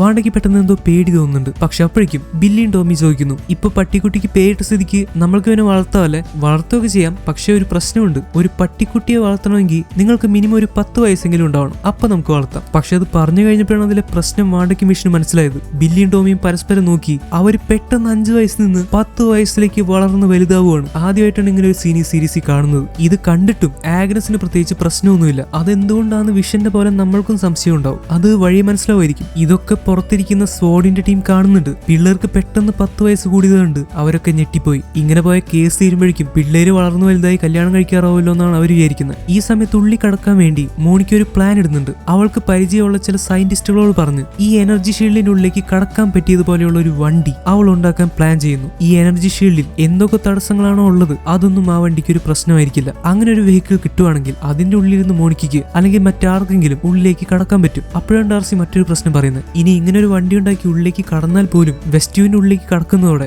മോണിക്കയുടെ മനസ്സ് പണ്ടത്തെ പോലെ മാറില്ല എന്ന് പറയാൻ പറ്റില്ല. ചിലപ്പോൾ മോണിക്ക് വീണ്ടും വാണ്ടയുടെ മൈൻഡ് കൺട്രോളിലാവും. ഈ സമയത്താണ് ഡാർസി വാണ്ട കൺട്രോളിൽ വെച്ചിരിക്കുന്ന വെസ്റ്റ്യൂവിന്റെ ഭാഗത്തെ ഹെക്സ് എന്ന് വിളിക്കുന്നത്. എന്തുകൊണ്ടാണ് ഹെക്സ് എന്ന് വിളിക്കുന്നതെന്ന് ചോദിച്ചാൽ വെസ്റ്റ്യൂവിന്റെ പുറത്തും 6 വശങ്ങളുള്ള ഒരു ഷഡ്ഭുജാകൃതിയിൽ അല്ലെങ്കിൽ ഹെക്സഗണൽ ഷേപ്പിലാണ് ഈ എനർജി ഷീൽഡ് നിൽക്കുന്നത്. അത്രയും ഭാഗത്തിന്റെ ഉള്ളിലാണ് വാണ്ട വെസ്റ്റ്യൂവിലുള്ളവരെ കൺട്രോൾ ചെയ്ത് വെച്ചിരിക്കുന്നത്. ഇതെല്ലാം വാണ്ടയാണ് ചെയ്യുന്നതെന്നാണല്ലോ മോണിക്ക് അവരോട് പറഞ്ഞത്. അത് വെച്ചാണ് നമ്മൾക്ക് ഇങ്ങനെ പറയാൻ പറ്റുക. സോ ആ ഷേപ്പ് അതായതുകൊണ്ടാണ് ഹെക്സഗണലിനെ ചുരുക്കി ഹെക്സ് എന്ന് വിളിക്കുന്നത്. നമ്മൾക്കും ഇനി ആ പ്രദേശത്തെ ഹെക്സ് എന്ന് വിളിക്കാം. മോണിക്കയ്ക്ക് വീണ്ടും ഹെക്സിന്റെ ഉള്ളിലേക്ക് പോകാൻ പേടിയുണ്ട്. പക്ഷെ അവൾ അതിനുള്ള ധൈര്യം കാണിക്കാൻ തന്നെ തീരുമാനിച്ചു. കാരണം അവിടെ പെട്ടുകിടക്കുന്നവരെ രക്ഷിച്ചേ പറ്റൂ. ഒരുപക്ഷെ വാണ്ടയും ഒരു നിരപരാധിയാണെങ്കിൽ അവളെയും രക്ഷിച്ചേ പറ്റൂ. വാണ്ടയുടെ ഇരട്ടക്കുട്ടികളുണ്ടല്ലോ, ഇവർ രണ്ടുപേരും വെസ്റ്റ്യൂവിൽ മുമ്പ് ഉണ്ടായിരുന്നവരാണോ? നോമിനെ പോലെയും ഹെർബിനെ പോലെയും ഒക്കെ അവിടെ തന്നെ താമസിച്ചിരുന്ന 2 കുട്ടികളാണോ ഇവർ? അവരെയും വാണ്ട മൈൻഡ് കൺട്രോൾ ചെയ്ത് വെച്ചിരിക്കുവാണോ? ഇതിനെപ്പറ്റി അന്വേഷിക്കുന്നുണ്ടെങ്കിലും അവർക്കൊന്നും കണ്ടെത്താൻ പറ്റുന്നില്ല. അതായത് ഇങ്ങനെ 2 കുട്ടികൾ വെസ്റ്റ്യൂവിന്റെ ഉള്ളിൽ ഉണ്ടായിരുന്നില്ല. ഈ കുട്ടികൾ ഒരു പക്ഷേ വാണ്ടയുടെ തന്നെ ആയിരിക്കുമെന്നാണ് മിസ്റ്റർ വു പറയുന്നത്. ഇവർക്കൊരു ഡൗട്ട് തോന്നുന്നുണ്ട്, ഈ വെസ്റ്റ്യൂവിന്റെ ഉള്ളിൽ കാണുന്ന എല്ലാം ശരിക്കും ഉള്ളതാണോ, അല്ലെങ്കിൽ അവിടെ ആളുകളെ മൈൻഡ് കൺട്രോൾ ചെയ്താണോ അങ്ങനെയുള്ള കാര്യങ്ങൾ കാണിക്കുന്നത്? ഇത് വെറും ഒരു ഇല്യൂഷൻ ആണോ? അതായത് നമ്മൾ ഫാർ ഫ്രം ഹോമിൽ കണ്ട മിസ്റ്റീരിയോ ചെയ്ത പോലെ വെറും ഒരു കൺകെട്ട് വിദ്യ മാത്രമാണോ ഇത്? അങ്ങനെയാണെങ്കിൽ വലിയ കുഴപ്പമില്ല. പക്ഷെ ഉള്ളിൽ കാണുന്നെല്ലാം ഒറിജിനൽ ആയിട്ട് ഉണ്ടാവുന്നതാണെങ്കിൽ, അത് ചെയ്യുന്നത് വാണ്ടയാണെങ്കിൽ വാണ്ട ഒരു ചില്ലറക്കാരിയല്ല. അപ്പോഴാണ് മോണിക്ക് ഒരു കാര്യം ഓർമ്മിപ്പിക്കുന്നത്. ഗൈസ്, നിങ്ങൾക്ക് വാണ്ടയുടെ പവർ ശരിക്കും അറിയാത്തതുകൊണ്ടാണ് ഇതിന്റെ ഉള്ളിൽ നടക്കുന്ന എല്ലാ കാര്യങ്ങളും ശരിക്കും ഉള്ളതാണ്. നിങ്ങൾക്ക് ഓർമ്മയുണ്ടോന്ന് അറിയില്ല, താനോസിനെ വാണ്ട മരണത്തിന്റെ വക്കിൽ വരെ എത്തിച്ചതാ. വൈബ്രേനിയത്തിന്റെ ഷീൽഡ് പോലും മുറിക്കാൻ കഴിഞ്ഞ അയാളുടെ വാള് വാണ്ട ഒറ്റയ്ക്ക് 2 കഷ്ണമാക്കി കളഞ്ഞു. മൈൻഡ് സ്റ്റോണിനെ പൊട്ടിത്തെറിപ്പിച്ചത് വാണ്ടയാണ്. ഇത്രയൊക്കെ ചെയ്യാൻ സാധിക്കുന്ന വാണ്ടയ്ക്ക് ഒരു പക്ഷേ ഇതും ചെയ്യാൻ പറ്റും. അപ്പോഴാണ് അവർ വേറൊരു കാര്യം ആലോചിക്കുന്നത്. വാണ്ടയ്ക്കും ക്യാപ്റ്റൻ മാർവലിനും പവർ കിട്ടിയിരിക്കുന്നത് ഇൻഫിനിറ്റി സ്റ്റോണുകളിൽ നിന്നാണ്. ക്യാപ്റ്റൻ മാർവലിന് പവർ കിട്ടിയത് സ്പേസ് സ്റ്റോണിൽ നിന്നാണെങ്കിൽ വാണ്ടയ്ക്ക് പവർ കിട്ടിയത് മൈൻഡ് സ്റ്റോൺ വെച്ചുള്ള എക്സ്പെരിമെന്റിൽ നിന്നാണ്. അപ്പോൾ വാണ്ടയുടെ പവറിനെ കുറച്ച് കാണാനും പറ്റില്ല. വാണ്ടയ്ക്ക് എന്തൊക്കെയാണ് സാധ്യമായിട്ടുള്ള കാര്യങ്ങളെന്ന് ഇവർക്കോ കണ്ടുകൊണ്ടിരിക്കുന്ന നമ്മൾക്കോ പോലും പറയാൻ പറ്റുന്നില്ല എന്നുള്ളതാണ് സത്യാവസ്ഥ. മോണിക്ക് പെട്ടെന്ന് ഒരു ഐഡിയ തോന്നുന്നു. അവൾ പെട്ടെന്ന് ലാബിലേക്ക് പോവാണ്. മോണിക്ക് തെറിച്ചു വന്ന് വീണ സമയത്ത് അവൾ ഇട്ടിരുന്ന ഡ്രസ്സുകൾ അവിടെ ഊരി വെച്ചിട്ടുണ്ട്. കാര്യം എന്താന്ന് വെച്ചാൽ, മോണിക്ക ഹെക്സിന്റെ ഉള്ളിലേക്ക് പോയ സമയത്ത് ഒരു ബുള്ളറ്റ് പ്രൂഫ് ആയിട്ടുള്ള ഡ്രസ്സ് ഇട്ടിട്ടാണ് പോയത്. അവിടേക്ക് കയറിയ ഉടനെ അവളുടെ മൈൻഡും മാറി, അവളുടെ ഡ്രസ്സുകളും സ്റ്റൈലും എല്ലാം മാറി. പക്ഷെ ഹെക്സിന്റെ ഉള്ളിൽ നിന്ന് തിരിച്ചിങ്ങോട്ട് വീണപ്പോ ഡ്രസ് ചേഞ്ച് ആയില്ല. ഹെക്സിന്റെ ഉള്ളിൽ എങ്ങനെയായിരുന്നു അതേ ഡ്രസ്സ് തന്നെയായിരുന്നു മോണിക്ക് പുറത്തേക്ക് വീണപ്പോഴും. അപ്പോഴാണ് അവർക്ക് മനസ്സിലാവുന്നത്, ഹെക്സിന്റെ ഉള്ളിലേക്ക് പോകുന്നവർക്കും ഓൾറെഡി ഹെക്സിന്റെ ഉള്ളിൽ ഉണ്ടായിരുന്നവർക്കും എന്തൊക്കെ മാറ്റങ്ങളാണോ സംഭവിക്കുന്നത്, അതൊക്കെ ശരിക്കും സംഭവിക്കുന്ന മാറ്റങ്ങളാണ്. ഒരു തരത്തിലുള്ള ഇല്യൂഷൻസ് അല്ല. മോണിക്ക് പെട്ടെന്ന് തോക്കെടുത്ത് അവളുടെ ആ ഡ്രസ്സിലേക്ക് വെടിവെക്കുകയാണ്. പക്ഷെ ഡ്രസ്സിനൊന്നും പറ്റുന്നില്ല. അതിന്റെ അർത്ഥം എന്താന്ന് വെച്ചാൽ, ഡ്രസ്സിന്റെ മെറ്റീരിയൽ എപ്പോഴും ബുള്ളറ്റ് പ്രൂഫ് തന്നെയാണ്, പക്ഷെ അതിനെ കാണുന്ന രീതി മൊത്തത്തിൽ മാറിപ്പോയി. ഇതാണ് സംഭവിച്ചിരിക്കുന്നത്. അതായത് വാണ്ട യാഥാർത്ഥ്യത്തെ തന്നെ മാറ്റിമറിക്കുകയാണ്. റിയാലിറ്റിയെ ചേഞ്ച് ചെയ്യുകയാണ് വാണ്ട ചെയ്യുന്നത്. ഹെക്സിന്റെ ഉള്ളിലേക്ക് കടക്കുന്നതോടെ ഒരാളുടെ മൈൻഡും അവിടെ സംഭവിക്കുന്ന ഫിസിക്കലായിട്ടുള്ള റൂളുകളും അവിടേക്ക് കൊണ്ടുപോകുന്ന സാധനങ്ങളും, അങ്ങനെ ഹെക്സിന്റെ ഉള്ളിൽ എന്തൊക്കെയുണ്ടോ അതൊക്കെ വാണ്ടയ്ക്ക് നിയന്ത്രിക്കാൻ പറ്റും, മാറ്റിമറിക്കാൻ പറ്റും. അതിന്റെ ഒരു ഉദാഹരണമാണ് നമ്മളിപ്പോ കണ്ടത്. മോണിക്കയുടെ ബുള്ളറ്റ് പ്രൂഫ് ആയിരുന്ന സ്വോർഡ് യൂണിഫോം ഉള്ളിലേക്ക് കടന്നതോടെ ഒരു സാധാരണ പാന്റും ബനിയനുമായിട്ട് മാറി. പക്ഷെ ആ പാന്റും ബനിയനും തിരിച്ചു വന്നപ്പോഴും അതുപോലെ തന്നെ ആയിരുന്നെങ്കിലും അതിന് ബുള്ളറ്റിനെ തടയാനുള്ള ശേഷി ഉണ്ടായിരുന്നു. അവർക്ക് പുതിയൊരു ഐഡിയ തോന്നി. ഉള്ളിലെ കഥ നടന്നുകൊണ്ടിരിക്കുന്ന കാലഘട്ടം 1950, 60, 70, 80 ഒക്കെയാണ്. ആ കാലഘട്ടത്തിലേക്ക് അല്ലാത്തൊരു സാധനം ഉള്ളിലേക്ക് പോകുമ്പോൾ അത് മൊത്തത്തിൽ മാറി ആ കാലഘട്ടത്തിന് പറ്റിയൊരു സാധനമായിട്ട് മാറുന്നു. അതുകൊണ്ടാണ് പുതിയ ടെക്നോളജിയിലുള്ള ഒരു ഡ്രോൺ ഉള്ളിലേക്ക് പോയപ്പോൾ അത് 1960-കളിലെ ഒരു ടോയ് ഹെലികോപ്റ്റർ ആയിട്ട് മാറിയത്. അതുകൊണ്ട് ഉള്ളിൽ നടന്നുകൊണ്ടിരിക്കുന്ന കാലഘട്ടത്തിന് പറ്റിയ ഒരു സാധനം ഉള്ളിലേക്ക് അയക്കുവാണെങ്കിൽ അതിന് മാറ്റമൊന്നും സംഭവിക്കാൻ വഴിയില്ല. എന്നാൽ അങ്ങനെ ഒരു കാര്യം ട്രൈ ചെയ്യാമെന്ന് 3 പേരും തീരുമാനിക്കുന്നു. ഈ സമയത്ത് വിഷൻ അവന്റെ കമ്പനിയിൽ വർക്ക് ചെയ്തുകൊണ്ടിരിക്കുകയാണ്. അവിടെ ഇപ്പൊ കമ്പ്യൂട്ടേഴ്സ് ഒക്കെ വന്നിട്ടുണ്ട്. എല്ലാവരും അത് പഠിച്ചു വരുന്നേ ഉള്ളൂ. നോമിനൊക്കെ കമ്പ്യൂട്ടേഴ്സിനെ പറ്റി ആകെ കൺഫ്യൂഷനാണ്. ഈ സമയത്താണ് അവിടെയുള്ള എല്ലാവരുടെ കമ്പ്യൂട്ടറിലേക്കും ഒരു മെയിൽ വരുന്നത്. ഇത് സ്വോർഡ് അങ്ങോട്ട് അയച്ച മെയിലായിരുന്നു. നേരത്തെ ഒരു റേഡിയോ വഴി ഡാർസി മിസ്റ്റർ വുവും വാണ്ടയെ കോൺടാക്ട് ചെയ്യാൻ ശ്രമിച്ചിരുന്നല്ലോ, അതുപോലെ ഈ കമ്പ്യൂട്ടറിലേക്ക് അവർ ഒരു മെയിൽ അയച്ചിരിക്കുകയാണ്. മെയിൽ കിട്ടിയ എല്ലാവരും ഒരേ സ്വരത്തിൽ അത് വായിക്കാൻ തുടങ്ങി. സ്വോർഡ് ഏജൻസി നിങ്ങൾക്കായിട്ട് അയക്കുന്ന അറിയിപ്പ്. ഇത് അയക്കുന്നത് ഡാർസി ലൂയിസ് ആണ്. വെസ്റ്റ്യൂവിന് ചുറ്റും വലിയ തരത്തിലുള്ള റേഡിയേഷൻ കണ്ടെത്തി. വെസ്റ്റ്യൂവിന്റെ ഉള്ളിലുള്ള ആളുകൾ എന്തോ പ്രശ്നത്തിൽ പെട്ടിരിക്കുന്നു. പ്രശ്നം എന്താണെന്ന് വ്യക്തമല്ല. പക്ഷെ ഇതൊക്കെ വായിച്ചിട്ടും അവിടെയുള്ള ആളുകൾ ചിരിക്കുകയാണ് ചെയ്യുന്നത്. അവരിതൊന്നും കാര്യമാക്കുന്നില്ല. നോം പോലും ഒരു കൂസലും ഇല്ലാതെയാണ് നിൽക്കുന്നത്. എന്താ വിഷൻ ഇത്? ആരോ മെയിൽ തെറ്റി അയച്ചതെന്ന് തോന്നുന്നു നമ്മളെ പറ്റിക്കാൻ. കാരണം അത് പറഞ്ഞിരിക്കുന്ന കാര്യങ്ങളൊന്നും റിയൽ അല്ല. ആരെങ്കിലും പ്രാങ്ക് ചെയ്തതായിരിക്കും. വിഷൻ പെട്ടെന്ന് കമ്പ്യൂട്ടർ സ്ക്രീനിൽ തുറന്നതോടെ അവന്റെ പവർ കാരണം സ്ക്രീൻ ബ്ലാങ്ക് ആയി പോയി. വിഷന് പെട്ടെന്ന് എന്തോ ഒരു തോന്നലുണ്ടായിട്ട് അവൻ നോമിന്റെ നെറ്റിയിൽ കൈവയ്ക്കുവാണ്. വിഷൻ ഇങ്ങനെ ഒരു പവർ ഉണ്ടെന്ന് ഇപ്പോഴാണ് നമുക്ക് മനസ്സിലാവുന്നത്. വിഷൻ അവന്റെ നെറ്റിയിൽ തൊട്ടതോടെ അവന്റെ മൈൻഡ് കൺട്രോൾ മാറി ശരിക്കുള്ള ബോധം തിരിച്ചു വരുവാണ്. പെട്ടെന്ന് നോം ആകെ പരിഭ്രമിക്കാൻ തുടങ്ങി. പ്ലീസ് എന്നെ സഹായിക്ക്. എനിക്കിങ്ങനെ ജീവിക്കാൻ പറ്റില്ല. ഇത് എത്ര കാലമായെന്ന് എനിക്ക് ഓർമ്മ കിട്ടുന്നില്ല. ഇത് പേത ദിവസം. എന്റെ ഫോൺ ഇവിടെ. എനിക്ക് എന്റെ വീട്ടിലേക്ക് വിളിക്കണം. നോക്ക്, എന്റെ അച്ഛന് അസുഖം ഉണ്ടായിരുന്നു. എനിക്കത് അന്വേഷിച്ചേ പറ്റൂ. നോം, നീ എന്താ പറയുന്നത് എനിക്ക് മനസ്സിലാവുന്നില്ല. കാര്യങ്ങൾ വ്യക്തമായിട്ട് പറ പ്ലീസ്. നീ അവളെ തടഞ്ഞേ പറ്റൂ. ആരെ തടയുന്ന കാര്യമാണ് നീ പറയുന്നത്? ആരെ നിന്നോട് ഇതൊക്കെ ചെയ്യുന്നത്? അവളെ എന്റെ തലയിലുണ്ട്. അവളെ എന്നെ കൺട്രോൾ ചെയ്തുകൊണ്ടിരിക്കുക. എനിക്ക് വേദന സഹിക്കാൻ പറ്റുന്നില്ല. എങ്ങനെയും അവളെ തടഞ്ഞേ പറ്റൂ. ഇല്ലെങ്കിൽ ഇവിടെയുള്ള എല്ലാവരും മരിച്ചു പോകും. ഇങ്ങനെ പറഞ്ഞ് നോം വേദനിച്ച് കരയാൻ തുടങ്ങി. ഇത് കണ്ടു നിൽക്കാൻ പറ്റാതെ വിഷം വീണ്ടും അവന്റെ തലയിൽ തൊട്ട് അവനെ പഴയ പോലെ ആക്കുവാണ്. പഴയ പോലെ ആക്കുന്നത് വിഷനല്ല, പക്ഷെ അവന്റെ ശരിക്കുള്ള ബോധം മാറി. അവൻ വീണ്ടും മൈൻഡ് കൺട്രോളിലായി. ഇപ്പൊ നമ്മൾക്ക് അറിയുന്ന കാര്യങ്ങൾ വെച്ച് നോമിനെ അടക്കം ഈ വെസ്റ്റ്യൂരിലുള്ള എല്ലാവരെയും മൈൻഡ് കൺട്രോൾ ചെയ്തു വെച്ചിരിക്കുന്നത് വാണ്ടയാണ്. ഇവിടെയുള്ള ഓരോ മാറ്റങ്ങൾക്കും ഓരോ ചലനങ്ങൾക്കും കാരണം വാണ്ടയാണ്. നോമി പറയുന്ന അവൾ അത് വാണ്ടയാണ്. പക്ഷെ തിരിച്ചു പഴയ മൈൻഡ് കൺട്രോളിലേക്ക് ആയതോടെ നോം വീണ്ടും ഹാപ്പിയായി. ഈ സമയത്ത് വീട്ടിലാവട്ടെ വാണ്ടയും പിള്ളേരും സ്പാർക്കിയും കൂടി കളിച്ചുകൊണ്ടിരിക്കുക. ബില്ലി സ്പാർക്കിയെ നന്നായിട്ട് ട്രെയിൻ ചെയ്യുന്നുണ്ട്. ഈ സമയത്ത് അച്ഛനവിടെ പോയിന്ന് പിള്ളേര് ചോദിക്കുന്നുണ്ട്, അച്ഛനിന്ന് ജോലിയില്ലേ? അങ്ങനെ ജോലിക്ക് പോയി. പക്ഷെ ഇന്ന് ഞായറാഴ്ചയല്ലേ? ഞായറാഴ്ച ജോലിയില്ലല്ലോ. അതിനിന്ന് തിങ്കളാഴ്ചയാണല്ലോ. ഏയ് അല്ലല്ല, അമ്മ ഞങ്ങളെ പറ്റിക്കാൻ നോക്കുന്ന. ഇന്ന് രാവിലെ ഞായറാഴ്ചയായിരുന്നു, പിന്നെ ഇങ്ങനെ പെട്ടെന്ന് തിങ്കളാഴ്ച വന്ന്. അത് മക്കളെ അച്ഛൻ ഓഫീസിലൊരു അത്യാവശ്യ കാര്യം ഉണ്ടായിരുന്നു, അതുകൊണ്ട് അങ്ങനെ പോയത്. അതെന്താ ഞായറാഴ്ച അത്യാവശ്യ കാര്യം? ഞായറാഴ്ച ഞങ്ങളുടെ കൂടെ ഇരിക്കേണ്ടത്. നോക്കു മക്കളെ, അച്ഛന് തൽക്കാലത്തേക്കൊന്ന് മാറി നിൽക്കണം തോന്നി. അപ്പൊ അച്ഛന് ഞങ്ങളെ കാണുന്ന ഇഷ്ടമല്ലേ? അയ്യോ അങ്ങനെയൊന്നും അല്ല. ചില സമയത്ത് ഞാനും നിങ്ങളുടെ അച്ഛനും തമ്മിൽ ചെറുതായിട്ട് അടിയൊക്കെ ഉണ്ടാവും. ആ സമയത്ത് അച്ഛൻ ചെറുതായിട്ട് മാറി നിൽക്കുന്നേ ഉള്ളൂ, അല്ലാതെ വേറെ പ്രശ്നമൊന്നുമില്ല. എന്ന് വെച്ചാൽ അച്ഛനും ഞാനും തമ്മിൽ ഒരു പ്രശ്നം ഉണ്ടാവാറില്ല. ഞങ്ങൾ എപ്പോഴും അത് പറഞ്ഞു തീർക്കും. ഇപ്പൊ നിങ്ങൾ തന്നെ നോക്ക്, നിങ്ങൾ കളിപ്പാട്ടത്തിന് വേണ്ടി വഴക്ക് കൂടാറില്ലേ? പക്ഷേ എത്ര വഴക്കിട്ടാലും നിങ്ങൾ രണ്ടുപേരും എന്റെ മക്കളാ. നിങ്ങൾ രണ്ടുപേരും സഹോദരന്മാരാ. ഒരു കുടുംബം എപ്പോഴും ഒറ്റക്കെട്ടായിട്ട് ഒരുമിച്ച് നിൽക്കണം. അമ്മയ്ക്ക് അനിയനോ ചേട്ടനോ അങ്ങനെ ആരെങ്കിലും ഉണ്ടായിരുന്നല്ലോ. പക്ഷെ അവനിപ്പോ ഇവിടുന്ന് ഒരുപാട് ദൂരെയാ. ചിലപ്പോ എനിക്ക് വിഷമാവാറുണ്ട്, പക്ഷെ എന്താ ചെയ്യാൻ പറ്റാ? പെട്ടെന്ന് സ്പാർക്കി കിടന്ന് കുരയ്ക്കാൻ തുടങ്ങി. വാണ്ടയ്ക്ക് എന്തോ ഡൗട്ട് തോന്നി. അവൾ പിള്ളേരോട് അവിടെ തന്നെ ഇരിക്കാൻ പറഞ്ഞിട്ട് നേരെ പുറത്തേക്ക് ഇറങ്ങുവാണ്. എന്താണ് കാര്യമെന്ന് വെച്ചാൽ ഇപ്പൊ വെസ്റ്റ് വ്യൂവിന്റെ ഉള്ളിൽ കഥ നടന്നുകൊണ്ടിരിക്കുന്നത് 1980-കളിലാണ്. അപ്പൊ 1980-കളിലെ മോഡലിൽ ഒരു ഡ്രോൺ ഉണ്ടാക്കി സ്വോർഡ് ഉള്ളിലേക്ക് അയച്ചിരിക്കുവാണ്. നേരത്തെ പറഞ്ഞതുപോലെ ഉള്ളിൽ കഥ നടക്കുന്ന കാലഘട്ടം ഏതാണോ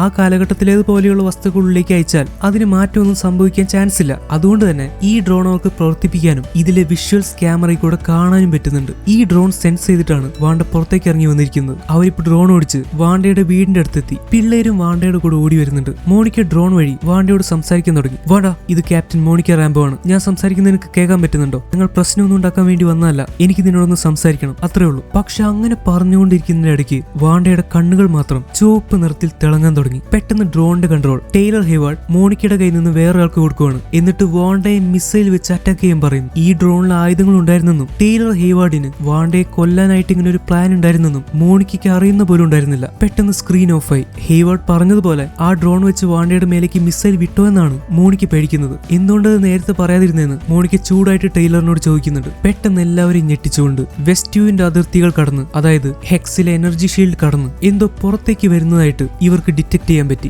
അവിടെ ഉണ്ടായിരുന്ന എല്ലാവരും അങ്ങോട്ട് ഓടിക്കൂടി. ഏജന്റ്സ് ഒക്കെ തോക്കുകൾ എടുത്ത് റെഡി ആയിട്ട് നിൽക്കുവാണ്. ആ സമയത്താണ് ഈ ഷോയിലെ തന്നെ ഏറ്റവും മരണമാസമായിട്ടുള്ള സീൻ നമ്മൾ കാണുന്നത്. വാണ്ടയെ കൊല്ലാൻ വേണ്ടി മിസൈലും ഘടിപ്പിച്ചയച്ച ഡ്രോൺ തൂക്കി പിടിച്ചുകൊണ്ട് വാണ്ട മാക്സിമോഫ് ഇങ്ങനെ മാസായിട്ട് നടന്നു വരുവാണ്. എല്ലാവരും ഞെട്ടിത്തെറിച്ചു പോയി. ആ ഡ്രോൺ അവരുടെ മുന്നിലേക്ക് എറിഞ്ഞിട്ട്, ഇത് നിങ്ങളുടെ സാധനമല്ല, ഇത് ഉള്ളിൽ എനിക്ക് ആവശ്യമില്ല, അതുകൊണ്ടാണ് ഇങ്ങോട്ട് തിരിച്ചു കൊണ്ടുവന്നത്. ഇങ്ങനെ വാണ്ട പറയുവാണ്. വാണ്ട എറിഞ്ഞിട്ട് ആ ഡ്രോണിന്റെ മേല് എന്തോ ചുവപ്പ് നിറത്തിലുള്ള ഒരു എനർജി പാസ് ചെയ്യുന്നുണ്ടായിരുന്നു. വാണ്ട, എനിക്ക് നിന്നെ കൊല്ലണമെന്നൊന്നുമില്ല, മിസൈൽ ഒരു മുൻകരുതലിന് വേണ്ടി വെച്ചതായിരുന്നു. പക്ഷെ നീ ചെയ്തു കൂട്ടുന്ന കാര്യങ്ങൾ വെച്ച് ഞങ്ങൾ ഇത്രയെങ്കിലും ചെയ്യേണ്ട. വേണ്ട, എനിക്ക് ഒരു കാര്യം മാത്രമേ പറയാനുള്ളൂ. നിങ്ങൾ ആരാണെന്ന് എനിക്കറിയില്ല, പക്ഷെ ഇത് നിങ്ങൾക്കുള്ള ഒരു മുന്നറിയിപ്പാണ്. ഈ ബോർഡറിന്റെ അപ്പുറത്ത് ഞാനും എന്റെ വീടും എന്റെ കുടുംബവും മാത്രമാണ്. എന്റെ വീട്ടിലേക്ക് അതിക്രമിച്ച് കയറാൻ ശ്രമിച്ചാൽ ഒരാളെയും ഞാൻ വെറുതെ വിടില്ല. എന്നെ ശല്യം ചെയ്യാതിരുന്നാൽ ഞാൻ നിങ്ങളെയും ശല്യം ചെയ്യില്ല. അതത്ര എളുപ്പമല്ല വേണ്ട. ഒരു ടൗണിന് മുഴുവനായിട്ടാണ് നീ പിടിച്ചു വെച്ചിരിക്കുന്നത്. ഏകദേശം 4000-ഓളം ആളുകൾ നിന്റെ മൈൻഡ് കൺട്രോളിലാണ്. പക്ഷെ എന്റെ കയ്യിൽ ആയുധമൊന്നും ഇല്ലല്ലോ മിസ്റ്റർ. ഇപ്പൊ നിങ്ങൾ എന്റെ നേരെയല്ലേ തോക്ക് ചൂണ്ടി നിൽക്കുന്നത്. പെട്ടെന്ന് മോണിക്ക അങ്ങോട്ട് വരുവാണ്.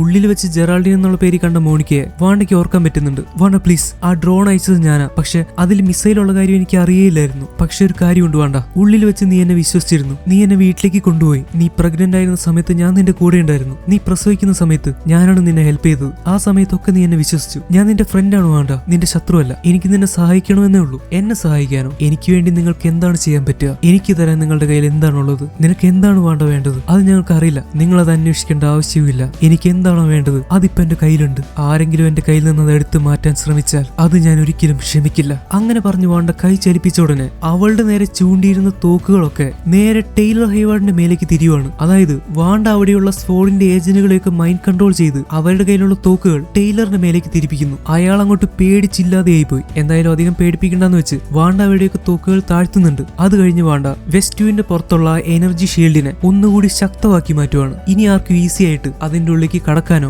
ഡ്രോണുകൾ വിടാനോ ഒന്നും പറ്റില്ല. അങ്ങനെ ഇത് തന്റെ അവസാനത്തെ വാണിംഗ് ആണ്. ഇനി തന്റെ ജീവിതത്തിലേക്ക് കടന്ന് ശല്യപ്പെടുത്താൻ വന്നാൽ നിങ്ങൾ എല്ലാവരും വിവരം അറിയുമെന്ന് പറഞ്ഞിട്ട് വാണ്ട തിരിച്ചുള്ളിലേക്ക് പോവാണ്. ഹെക്സിന് ചുറ്റുമുള്ള എനർജി ഷീൽഡ് മുഴുവൻ റെഡ് കളറായിട്ട് മാറി. വീണ്ടും ഒരു പരസ്യത്തിന് സമയമായി. പരസ്യത്തിൽ കാണിക്കുന്നത് എന്താന്ന് വെച്ചാൽ ഒരു അമ്മ പിള്ളേർക്ക് ഫുഡ് കൊടുക്കുന്നതിന്റെ ഇടയ്ക്ക് അവിടെ ചുവപ്പ് നിറത്തിലുള്ള ഒരു ജ്യൂസ് തട്ടിപ്പോവാണ്. പക്ഷെ പേടിക്കണ്ട, ഇനി നിങ്ങൾക്ക് ലാഗോസിന്റെ ടിഷ്യൂ പേപ്പേഴ്സ് യൂസ് ചെയ്യാം. ഇത് ഉപയോഗിച്ചാൽ എളുപ്പത്തിൽ എല്ലാ കറകളും നീക്കം ചെയ്യാൻ പറ്റും. നിങ്ങൾ അറിയാതെ എവിടെയെങ്കിലും പ്രശ്നം ഉണ്ടാക്കിയിട്ടുണ്ടെങ്കിൽ അത് വൃത്തിയാക്കാൻ നിങ്ങൾക്ക് ലാഗോസ് ടിഷ്യൂ പേപ്പേഴ്സ് ഉപയോഗിക്കാം. അങ്ങനെ ആ പരസ്യം അവസാനിക്കുന്നു. ഇപ്പൊ നമ്മൾ ഹെക്സിന്റെ ഉള്ളിലെ കാര്യങ്ങളാണ് കാണുന്നത്. ഇവർക്ക് പുതിയതായിട്ട് കിട്ടിയ സ്പാർക്കി എന്ന് പറയുന്ന പട്ടിക്കുട്ടിയെ ഇപ്പൊ കാണാനില്ല. അതിനിടയ്ക്ക് നമ്മൾ എപ്പിസോഡ് 2-ൽ കണ്ട മെയിൽമാനെ പിന്നെയും കാണുന്നുണ്ട്. നായ്ക്കുട്ടിയെ കാണാനില്ല എന്ന് അയാളോട് പറയുമ്പോൾ അയാൾ ഇങ്ങനെയാ പറയുന്നത്, എന്റെ പൊന്നു പിള്ളേരെ നിങ്ങൾ വിഷമിക്കണ്ട, ആ നായ്ക്കുട്ടി അധിക ദൂരം ഒന്നും പോവാൻ നിങ്ങളുടെ അമ്മ സമ്മതിക്കില്ല. അങ്ങനെ പറഞ്ഞിട്ട് അയാൾ പോയി. അയാൾ പറഞ്ഞതിന്റെ അർത്ഥം മനസ്സിലായി കാണുമല്ലോ, വാണ്ടയുടെ കൺട്രോളിലാണെല്ലാം. പക്ഷേ ഇപ്പൊ പട്ടിക്കുട്ടിയെ മാത്രം കാണാനില്ല. പെട്ടെന്നാണ് ആഗ്നസ് ആ പട്ടിക്കുട്ടിയെ പൊതിഞ്ഞെടുത്തുകൊണ്ട് വരുന്നത്. എന്താ പറ്റിയെന്ന് വെച്ചാൽ ഒരു വിഷച്ചെടി കടിച്ച് സ്പാർക്കി എന്ന് പറയുന്ന പട്ടിക്കുട്ടി ചത്തുപോയി. ഇത് കേട്ട് എല്ലാവർക്കും വിഷമമായി. ടോമിക്കും ബില്ലിക്കും ഭയങ്കര വിഷമമായി. ഇനി ഈ വിഷമത്തിന്റെ പേരിൽ ടോമിയും ബില്ലിയും പിന്നെയും വയസ്സ് കൂട്ടുമെന്നാണ് വാണ്ട പേടിക്കുന്നത്. വാണ്ട പെട്ടെന്ന് പറയാൻ തുടങ്ങി, മക്കളെ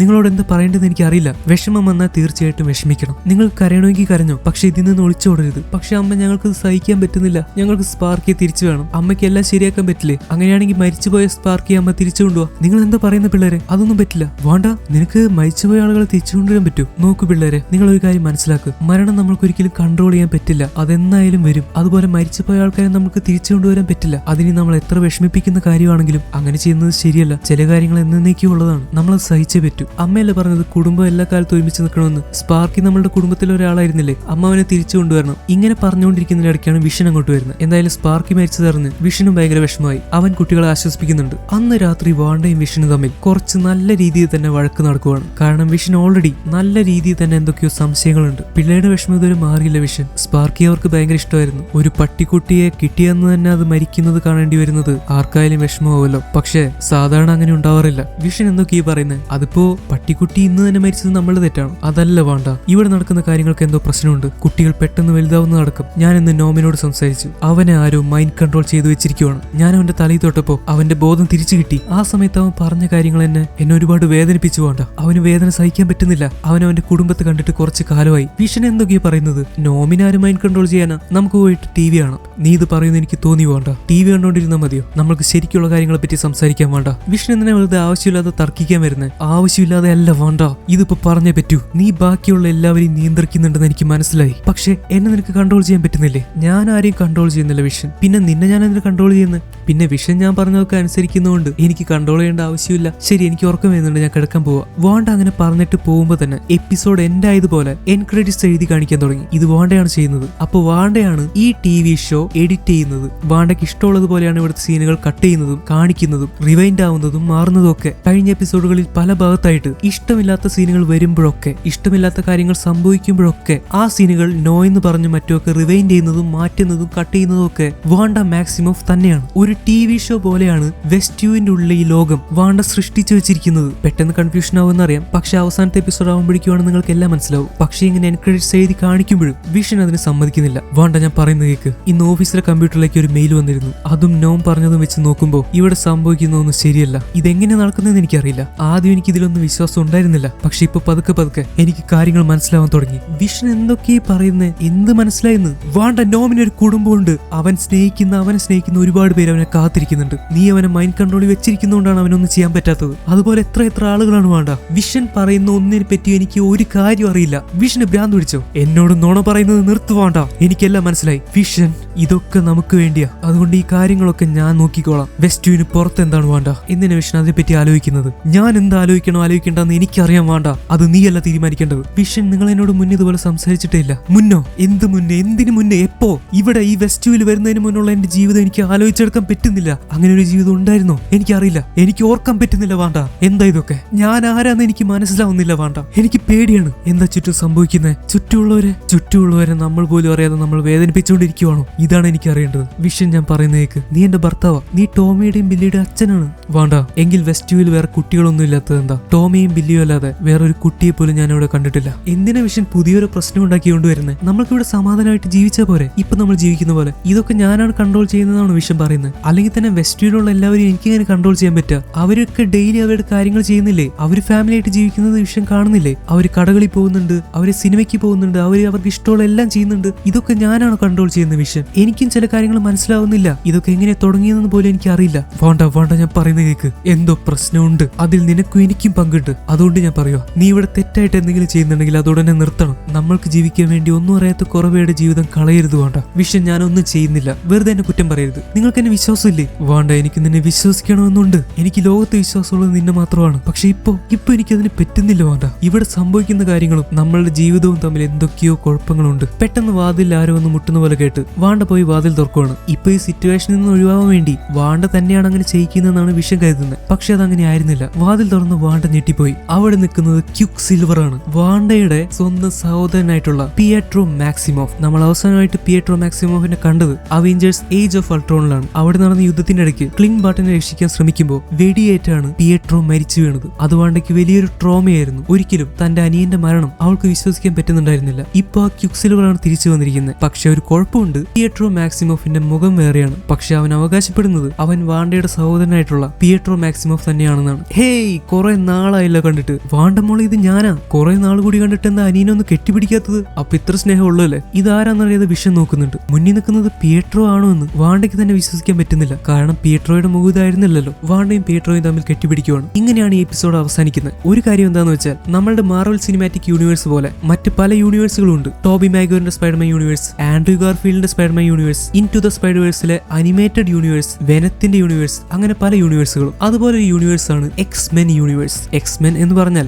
സാധാരണ മനുഷ്യന്മാരിൽ നിന്ന് വ്യത്യസ്തമായിട്ടുള്ള ജീനുകളുള്ള ഒരു കൂട്ടം ആളുകളാണ്. അവരുടെ ജീനിൽ മ്യൂട്ടേഷൻ സംഭവിച്ചതുകൊണ്ട് തന്നെ അവർക്ക് ചില പ്രത്യേക കഴിവുകളും ഉണ്ട്. അവരെ മ്യൂട്ടൻസ് എന്നാണ് വിളിക്കുക. ആ എക്സ്മെൻ യൂണിവേഴ്സിൽ ക്യുക്സിൽവർ എന്ന് പറയുന്ന ഒരു കഥാപാത്രമുണ്ട്. അയാളുടെ ഫേസും ഇപ്പൊ നമ്മൾ കണ്ട പിയട്രോ മാക്സിമോഫിന്റെ ഫേസും സെയിം ആണ്. രണ്ടുപേർക്കുള്ള കഴിവും സെയിം ആണ്. രണ്ടുപേർക്കും സൂപ്പർ സ്പീഡ് ഉണ്ട്. പക്ഷെ ആ യൂണിവേഴ്സിൽ നിന്ന് ആ ക്യുക്സിൽവർ ഇങ്ങോട്ട് വരേണ്ട ആവശ്യമില്ല. മാത്രമല്ല, ആ യൂണിവേഴ്സിലെ ക്യുക്സിൽവറിന് വാണ്ടയെ അറിയുക പോലും ഇല്ല. ആ യൂണിവേഴ്സിൽ വാണ്ട ഇല്ല. ഇനിയിപ്പോ അയാൾ ഇങ്ങോട്ട് വന്നിട്ടുണ്ടെങ്കിൽ തന്നെ അയാൾ എന്തിനാണ് വാണ്ടയെ കൂടെപ്പിറപ്പെന്ന് വിളിക്കുന്നത്? ഇങ്ങനെ ഒരുപാട് സംശയങ്ങളുണ്ട്. ഒരുപക്ഷെ കഴിഞ്ഞ എപ്പിസോഡുകൾ ഡൗട്ടുകൾ കുറച്ച് തീർത്തു കഴിഞ്ഞപ്പോൾ അതിന്റെ ഇരട്ടിയുടെ ഡൗട്ടുകളാണ് ഈ എപ്പിസോഡുകൾ കാണാൻ നമ്മൾക്ക് വന്നത്. പക്ഷെ കുഴപ്പമില്ല, ഈ സീരീസ് അല്പം പ്രശ്നം പിടിച്ചതാണ്. പതുക്കെയാണ് എല്ലാം മനസ്സിലാവും. എന്തായാലും നമ്മൾക്ക് ഒരു കാര്യം മനസ്സിലായി, ഇതിന്റെ ഒക്കെ പിന്നിൽ വാണ്ടയാണ് വെസ്റ്റ്യൂവിനെ കൺട്രോൾ ചെയ്ത് വെച്ചിരിക്കുന്നത്. വാണ്ടയാണ് ഹെക്സ് ആകൃതിയിലുള്ള ആ എനർജി ഷീൽഡ് നിർമ്മിച്ചിരിക്കുന്നത്. വാണ്ടയാണ് ഉള്ളിലുള്ളവരെ മൈൻഡ് കൺട്രോൾ ചെയ്ത് വെച്ചിരിക്കുന്നത്. ഇത് പുറത്തുനിന്ന് അന്വേഷിക്കുന്നത് SWORD ഏജൻസിയാണ്. ടൈലർ ഹേവാർഡ് വാണ്ടയെ ഒരു വില്ലനാക്കി കാണിക്കാനും കൊല്ലാനുമാണ് ശ്രമിക്കുന്നത്. ഡാസിയും മോണിക്കയും ഏജന്റ് വൂവും ഇത് വാണ്ടയാണ് ചെയ്യുന്നതെങ്കിൽ അവളെ പറഞ്ഞ് മനസ്സിലാക്കി തിരിച്ചു കൊണ്ടുവരാനാണ് ശ്രമിക്കുന്നത്. ഒരുപാട് സംശയങ്ങൾ ബാക്കി നിർത്തിക്കൊണ്ട് ഇന്നത്തെ വീഡിയോ ഇവിടെ അവസാനിക്കുവാണ്. നമ്മൾക്ക് അടുത്ത എപ്പിസോഡുകളിൽ കാണാം. So once again, it's me Amit, signing out.